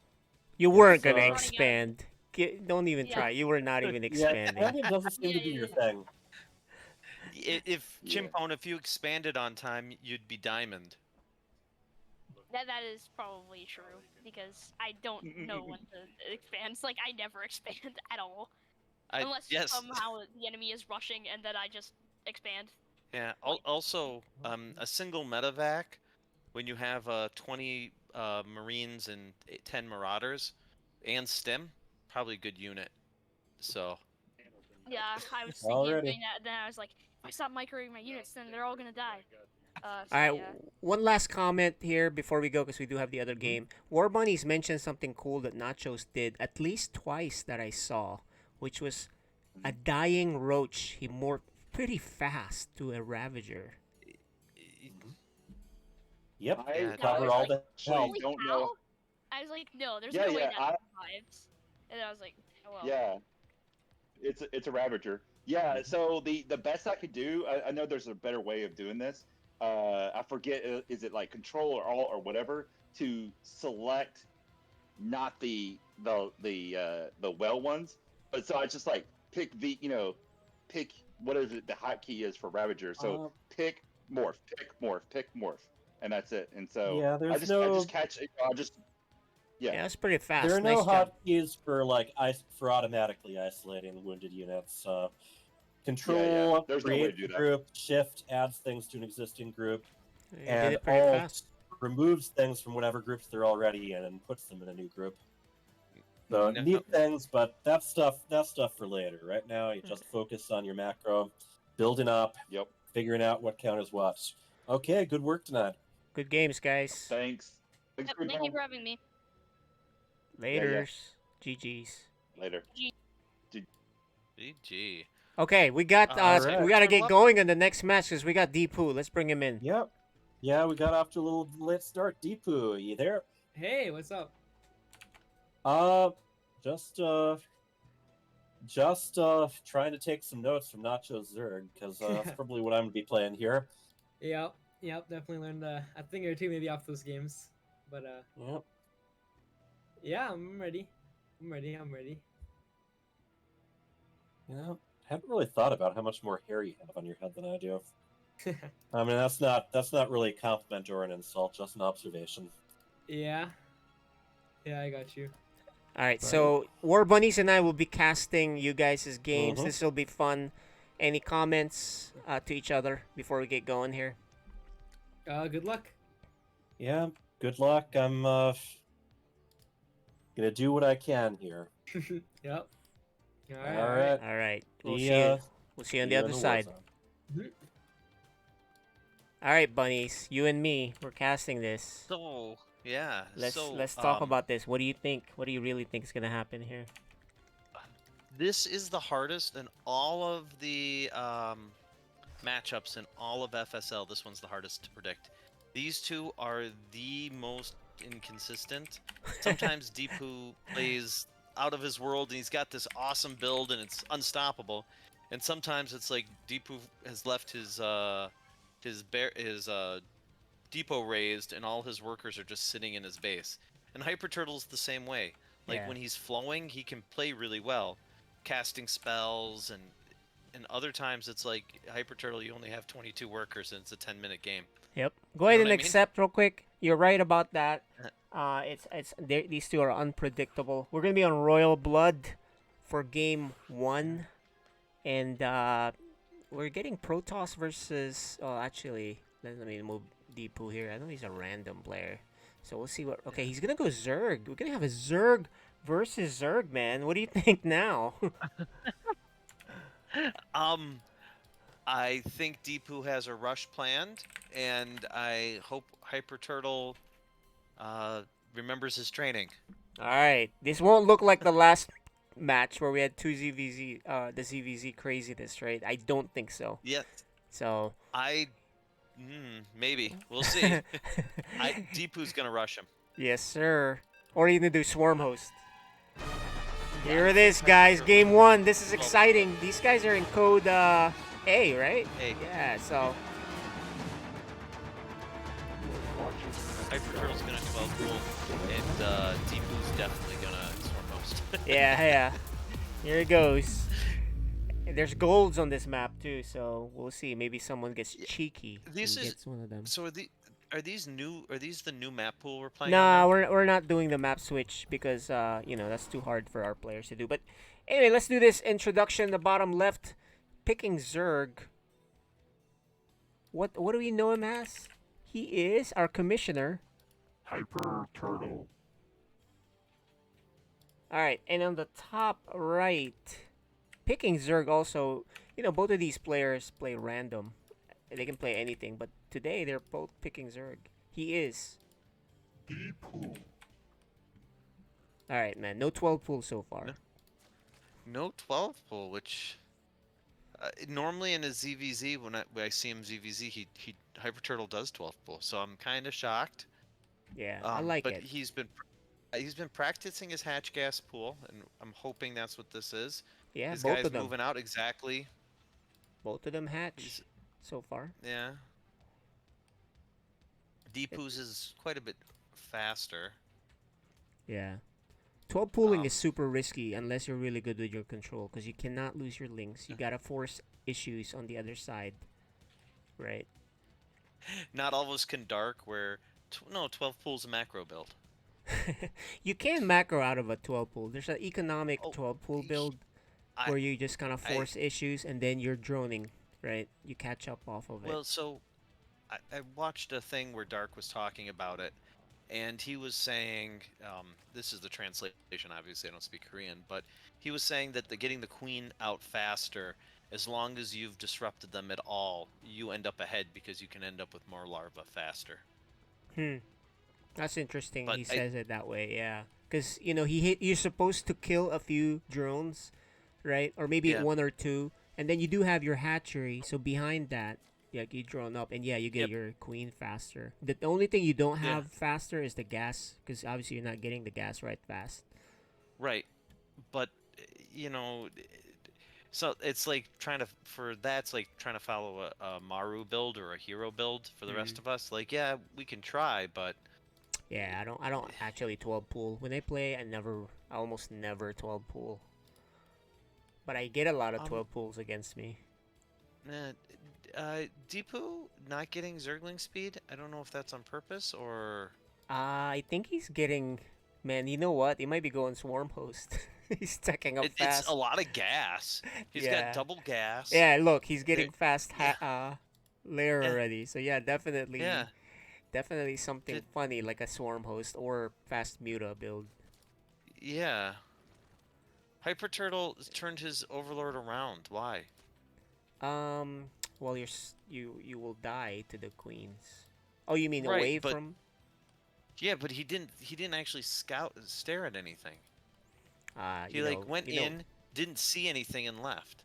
well, they got all this stuff to do, so they probably just I know. clicked out and didn't realize it. But there's a Baneling nest for Hyper Turtle, and he's got Zergling speed finishing up. He has a lot of lings. Deepu may die here. He doesn't have anything. Right. He sees but him though. Hyper He Turtle- sees a bunch of lings. Deepu is Hyper still Turtle's making coming across. drones. Oh man, this is Yeah. bad. I don't know what the gas is for. 300 gas? Cause It's yeah, he's for getting. a He's now just getting Baneling Baneling nest. No, because he saw the lings coming, and it's a bit Oh. late. It's a bit Okay. late, but Hyper Turtle, he needs to go in soon. The more time Yeah, here, the better. Yeah. Oh no, I think he's dead, man. He got a bit too greedy here. This is gonna at least kill all the queens. No, don't run away. Where Oh. you going? Well, Where you going? he's gonna. Oh, it's Hyper Turtle. Yeah, that's what he's doing. That makes sense. Yeah, but Hyper there are Turtle loves lings his coming for Banelings. Deepu, and he's got Baneling Nest coming up. So if Deepu holds the choke, and look at Deepu, very optimistic here, making the infestation pit Nidus. He's But can he up- survive these These? Oh no! Oh, he didn't control it. He just threw away so many Banelings. But he's not attacking. He's got them. Oh He can go my kill gosh! F2. He F2 just into gave the him a thing. chance. He just gave him a chance. He should have been dead. What the heck was that? He should have been dead, man. And but look, Deepu is gonna survive, and then we're gonna see. Where's Hyper Turtle going with those? Oh, but then Banelings? Deepu Go also close threw his up. own lings. He threw away his own I know. lings and Banes. Deepu will This survive. This is like a game of catch, where they're just throwing it back and forth to each other. That's true. That's a great description. Who's gonna throw the most? But Yeah. one of them has a cheeky tech. The other one doesn't. That's true. But what's he gonna put in the Nidus? Well, he's got 3 swarm hosts coming out right now. And Oh, it's a okay, pain in yeah. the butt to deal with swarm hosts. So you get frustrated. Yeah. I do like Hyper Turtle getting a 3rd, and there's the Nidus. Hyper Turtle's like, what? Yeah, but Hyper Turtle has lings. He can just go catch it. And yeah, he's gonna catch it right now. Ooh, Deepu kind of messed up here, but he does get away. All right, he gets lucky. Deepu gets lucky there. Yeah. that Hyper Turtle didn't surround it. So War Bunnies is gonna get worse for Hyper Turtle because of all these. Oh, This the is way Banelings! worse. Who's not microing?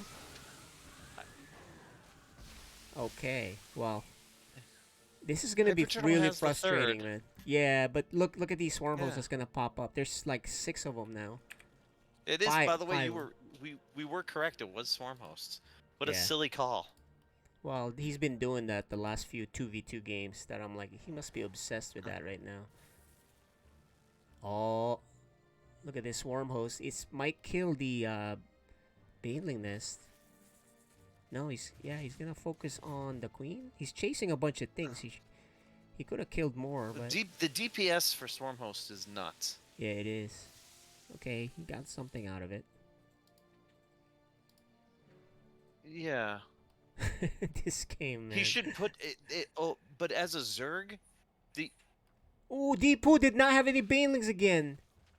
He's so lucky. What are you doing? Hyper Turtle keeps bailing him out though, because he keeps running away. I know. I want to go shake him. Like, what are you doing? What are you doing? He had this game won several times over, but he kind of runs away. I know. And look, there's it is The again. 10 And now the 10 Banelings. Banelings. Oh gosh, here it is. Oh, these Baneling exchanges are just not going his way. Oh, that's so hard to watch. Okay, there's another Nidus. Also, yeah, but Hyper Turtle could put his overlords out there to see. Swarm Yep. hosts don't shoot up, Yep, that's true. and your lings can go kill the thing. And Deepu still does not have Zergling speed, but he is getting Baneling speed, which is funny. But here comes some swarm hosts here. If I was him, I would kill that if he can target Baneling nest. yeah, Yeah. kill the Baneling nest. But he's kind of chasing around again here, which he is gonna kill a lot. But the Baneling nest, if he can kill that, that is huge. And there you go. Now that he killed that, Hyper Turtle is unlikely to just finish him off with some lucky Baneling, well, some good Baneling Yes. strikes, right? Yes, but Hyper Turtle has to get his overlords out. Just go place an overlord where the overlords are. That's true. Like nothing's gonna pop Oh, out that shoots. I like what Hyper Turtle's doing here. He's going Mutas.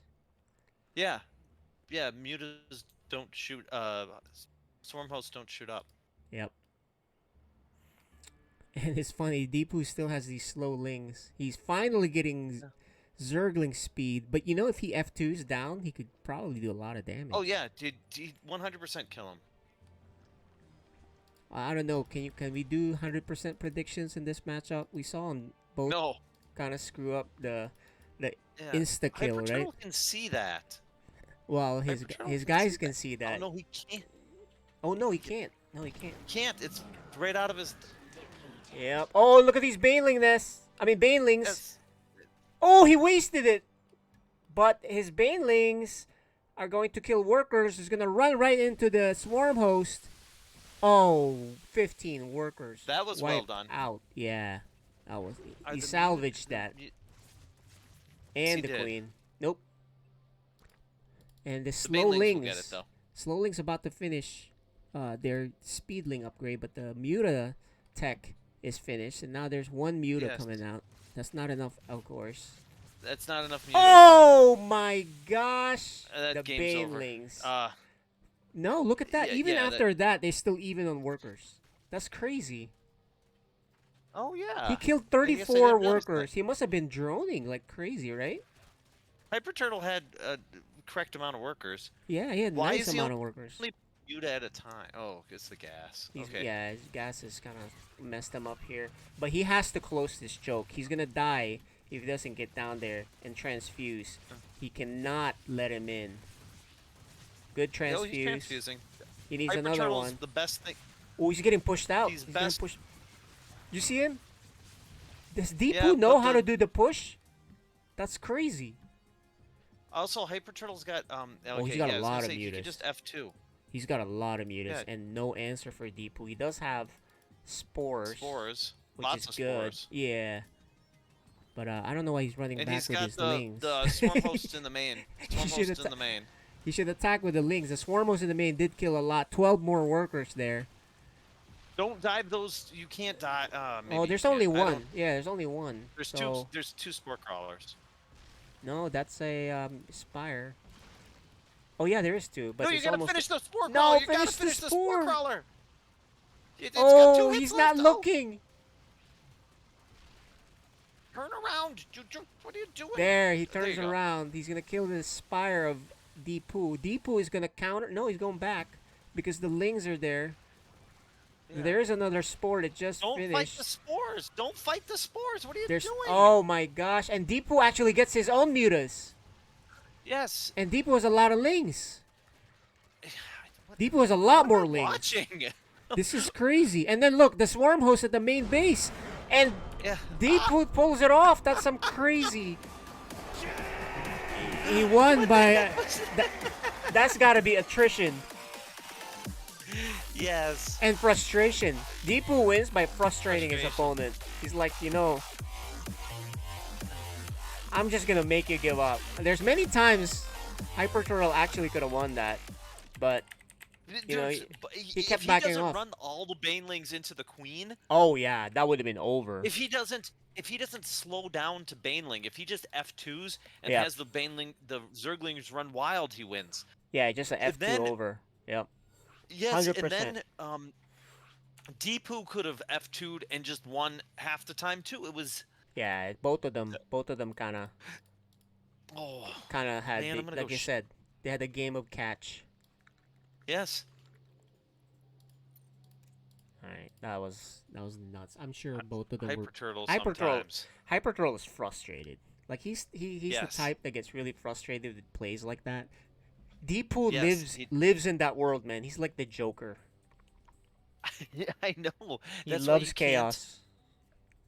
that's why you can't predict this matchup, because Hyper Turtle has the skill to win. He just he has he the gets in his build. own way sometimes, and Yeah, he has that the game was build. perfect. Yep. All right. Like, oh man. we're gonna have to explain the F2 button to Hyper Turtle when he's Yeah. And look. Yeah. Here it is. We're seeing it on screen. He's like, I need to focus. Yes. Here it is, guys. Game 2 of this explosive matchup.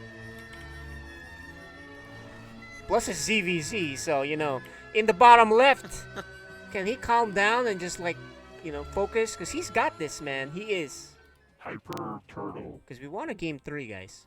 In the top right, he will infuriate you. He will frustrate you. He likes chaos. He is.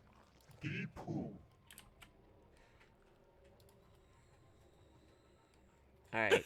Oh, By the way, yeah. I was trying not to laugh the whole time.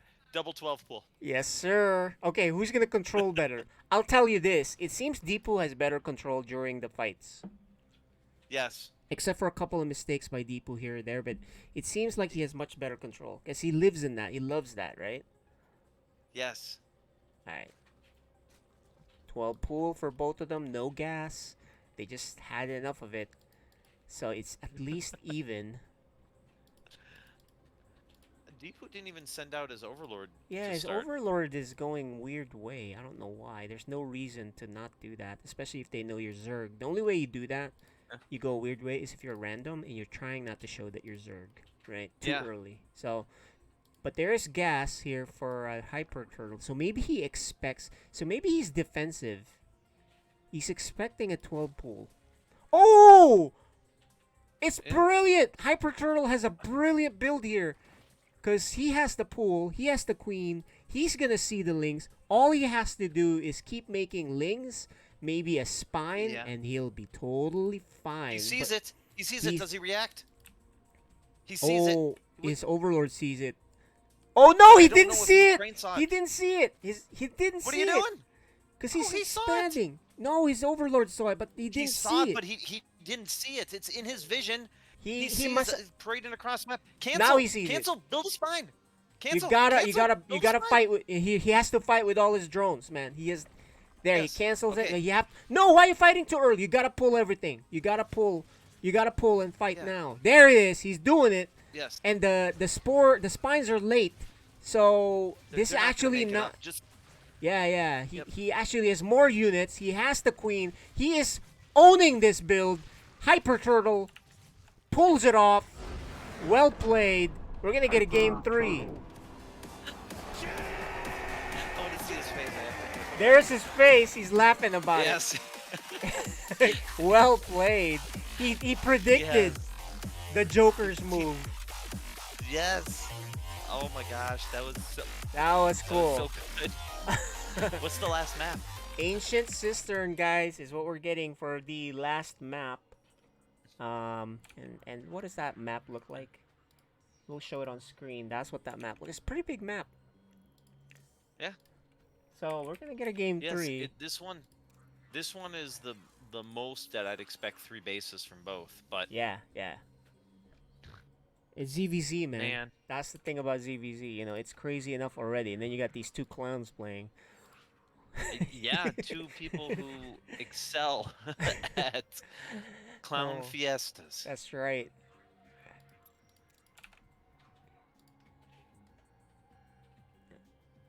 Alright, well, you know, I play a lot of Zerg, so I kind of know the ins and outs of this, and I'm really happy to see that they are playing it the way Zerg's supposed to be played, right? Crazy? Throw caution to the wind? I don't Yes. know. Oh my goodness. You know what's funny is I'm good with Zerg up to 5 minutes. Mhm. If I can kill them with the roaches or the lings, I can produce a lot of them. But Yep. I don't know what to do once the roach ling section Yeah. is done. Indeed. Like- It's tricky if you don't. And here it is, guys. Uh, You're watching FSL Season 6. We are all tied up. In the top right, he made a great call. Hyper Turtle. The defensive 12 pool. In the bottom left, Deepu. okay, so Hyper Turtle is gonna play defensively again, Yep. which I like. Deepu. What is this? What is Deepu- this? You see this? You see this? Yeah, I'm I looking see at it. this. I don't really know what he's doing because he doesn't have a pool. Maybe he's just gonna mess with his head that he's doing something. It's got to be something. You're a Zerg. You got to build something. He's proxy hatching. It's a full proxy hatch, but don't you need I a don't pool see the first? I don't see the point of a proxy hatch against a Zerg. That doesn't make any sense because then your hatch is late. It's Maybe in it's a bad just a spot. scout. Oh, he is scouting. Yeah, that's a good point. And he scouts. No expansion, and then he gets surrounded. Look at the veteran Hyper Turtle. It's in a rest. Okay. But aren't you just behind now? Even though he went hatch gas pool, which should get him ahead, and he knows it's hatch gas pool. Hyper Turtle doesn't know what Deepu's doing. Yeah. And what we've seen That's is true. Deepu is not. Hyper Turtle is really not going to be aggressive. He's more defensive. So he Right. won't punish this hatch first, which means Deepu's gonna be Right. ahead quite a bit, because these 4 lanes No, ain't enough. Right, but he's he's not getting speed. I don't know what this build is. for Yeah, Hyper Turtle. he needs to get a hatchery, otherwise he'll fall behind. Because what happens is Yeah. the second hatchery is a huge advantage. But he's going around, so he is looking to fight. Maybe his timing is just off. His timing is just off. That's what I'm thinking. And he's bringing Yeah, 2. but there's a spine being built. Yeah, Like- he knows he's safe. So this is not good for Hyper Turtle. He's actually pulling 2 workers to rush, but it's super late to do that. Yeah. Because now there's a fully done hatchery. Even if he loses this, he's fine. Deepu already has 2 more workers. And Right. Deepu doesn't lose these 2 workers that Hyper Turtle is sent. Right? Right. And there's going to be a queen up. Yeah, there's a queen, there's another queen, there's a spine. He won't kill him, but Hyper Turtle has his own hatchery. Why is Hyper Turtle's got to turn those into spines, right? Yeah, but he I think doing? he's kind of misclicking here. What the heck is this? He's completely screwing it up here because I think he's getting a little frustrated, so he just kind of sent it, and he Yeah. realizes that he Well, goes now home. He's way behind. Yeah, but now he's vulnerable to the counterattack. Yes, and He's he gonna loses lose his this Overlord. Oh no! War bunnies, But man. he saw the links coming across. Why would you go out? You know he has more. You know, saw it. he saw it. He's just now registering it. Oh, there's a little bit of okay. a lag, like when you make that decision. He's getting. I mean, he does escape with his Overlord. Remember, he was getting punched by the Overlord. So he was a little slow there to react, but he does survive. Deepu but prematurely these are gonna be pulls slow away. I mean, Hyper Turtle just has to survive a little bit. Those are going to be slowlings versus fastlings. Yep, and he's getting Baneling Nest, which I love. And Yeah, wow. ZVZ for sure. You know, Deepu's doing gasless because he's just now getting gas. But look, it pays off for him because he has 21 workers. Meanwhile, Hyper Turtle's going around to see if he can cause damage. Hyper Turtle has a ton of lings. Deepu does not. And he does not have a Baneling Nest. So conceivably, if Hyper Turtle micros properly here, he should win this pretty well. In fact, Did Hyper Turtle lose a bunch of workers? remember he had 14. He lost 2 workers. Oh, he brought a couple. That's right. I'm like, And then now he made a hatchery in this. So oh, is that a he's down. cancel? No, that was a kill. I think that was a kill. Yeah, because Yeah. So that's something. and the Baneling Nest is done. Hyper Turtle is now gonna punish. Deepu's doing the right thing with the queens, but they need to be blocking the ramp. They're not Yeah. blocking the ramp. And he does have lings, no speed. And he's just now doing a super late Baneling Nest, just like the first game. Oh, but I think Hyper Turtle, as long as he does not throw these Banelings away, and he's not this time, beautiful that was connections. beautiful. And one more, and he might actually take the... Oh, good transfuse. But there's still more here. Yeah. There's one Baneling Nest here. I mean, one Baneling. Okay. Deepu is in trouble here. Yeah. Fight the queen. Or kill the lings and then fight the queen. Yeah, it works out. Now, guess what? After all of this, Deepu is now just even with the workers. They're even. Yeah, so it's fine. And no, look, the Baneling Nest is done, so Deepu is now safe. Now we're back to an even game after all of that. Yeah, and he's getting link speed, so it's exactly after all of that, it's exactly where it started. Yes. They approach things differently and they arrived in the same destination. Same spot, yes. This is hilarious. These two are like the yin and yang. Yes. You know, but they both throw. Okay. Yeah. Well, that's a lot of banelings for Deepu sitting right there. Yeah, one they're all baneling, together. two banelings waddling in could wreck his day. Yes, sir. Now, is anyone transitioning? No one's transitioning. Okay, here. Oh! Okay, he saved. Oh! He saved. Hyper Turtle. Hyper Turtle.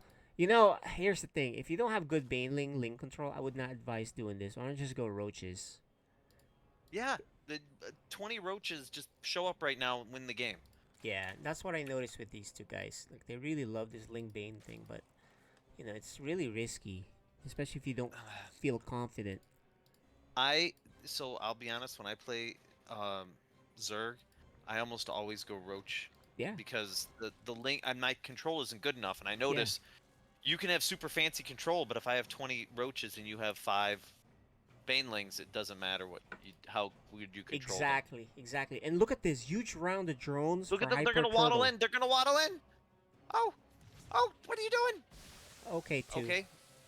Two. Get back He to did work. make a Get back to ton work. of workers, so now he's way ahead in workers by 5. So what are we gonna see? You know, Deepu's getting a lair. You know, he's gonna go swarm host again. I bet you it's Muta. But you know, Hyper Turtle's Muta is lair is a lot faster. Yeah, I bet you it's Muta. Their drone count is catching up for each Hyper other. Turtle's got this drone to take the sneaker, but oh, there he goes. But he had the money for a while. But there he goes. Yeah, I like that. Yeah. When you have but the money, you know what? make an He extra. chased this Deepu's Overlord Mhm. away, and it's gonna run right into the sneaker base Oh because he chased it no! away. Yeah, he shouldn't have done that. Yeah. And where's that supposed to be going to? Yeah, I think he chased it. Now Deepu's gonna see. He chased it and he just ran it away like, oh, I don't want to die, so he clicked away. Oh, and he sees that, and he's like, oh. Yeah. Oh. I can kill that. Thank you. You better cancel. Yeah, if I yeah, was. Hyper Turtle can't see because he doesn't have his dudes Oh. over the base. But you know, he kind of lets him off the hook to cancel it. Yeah. I would have let it finish then Cancel. kill it. Yeah. That's what I was thinking. Or you can just kill it and not let Hyper Turtle cancel it. Oh, there he If goes. you do it fast enough, you have to surround and then boom, right? Especially when it's low. And look, Deepu has a faster third. Although Deepu's worker count is really low, 28. They're both going mutas, so you predicted it right. Yep. But the worker count is anemic for Deepu. Well, so here's the thing: is they both can go mutas, and one right now could build 9 mutas, and one could build 2 mutas. Yes, So correct. And that's mostly because his worker count why is is so low. Hyper Turtle taking them in base? What are you doing? He has so much money. He figures. Look, I don't mind no, this. It's a good plan. It's a good plan, but I'd like to see him take them. He can't. Maybe he thinks that there's too many lings. Yeah, 'cause there are too many. There's Yeah. too many lings. It's a right move. Look, he tries to expand, and he's fine. You know, it makes sense. I'd rather him make extra hatcheries with all that money than just not. Oh, Deepu's gonna force his way in, and this is not a bad move because now he is in. He has to do a ton of damage because the mutas are coming out. Here it is. How many he can kill? He's killing a lot, man. The mutas are just not there yet.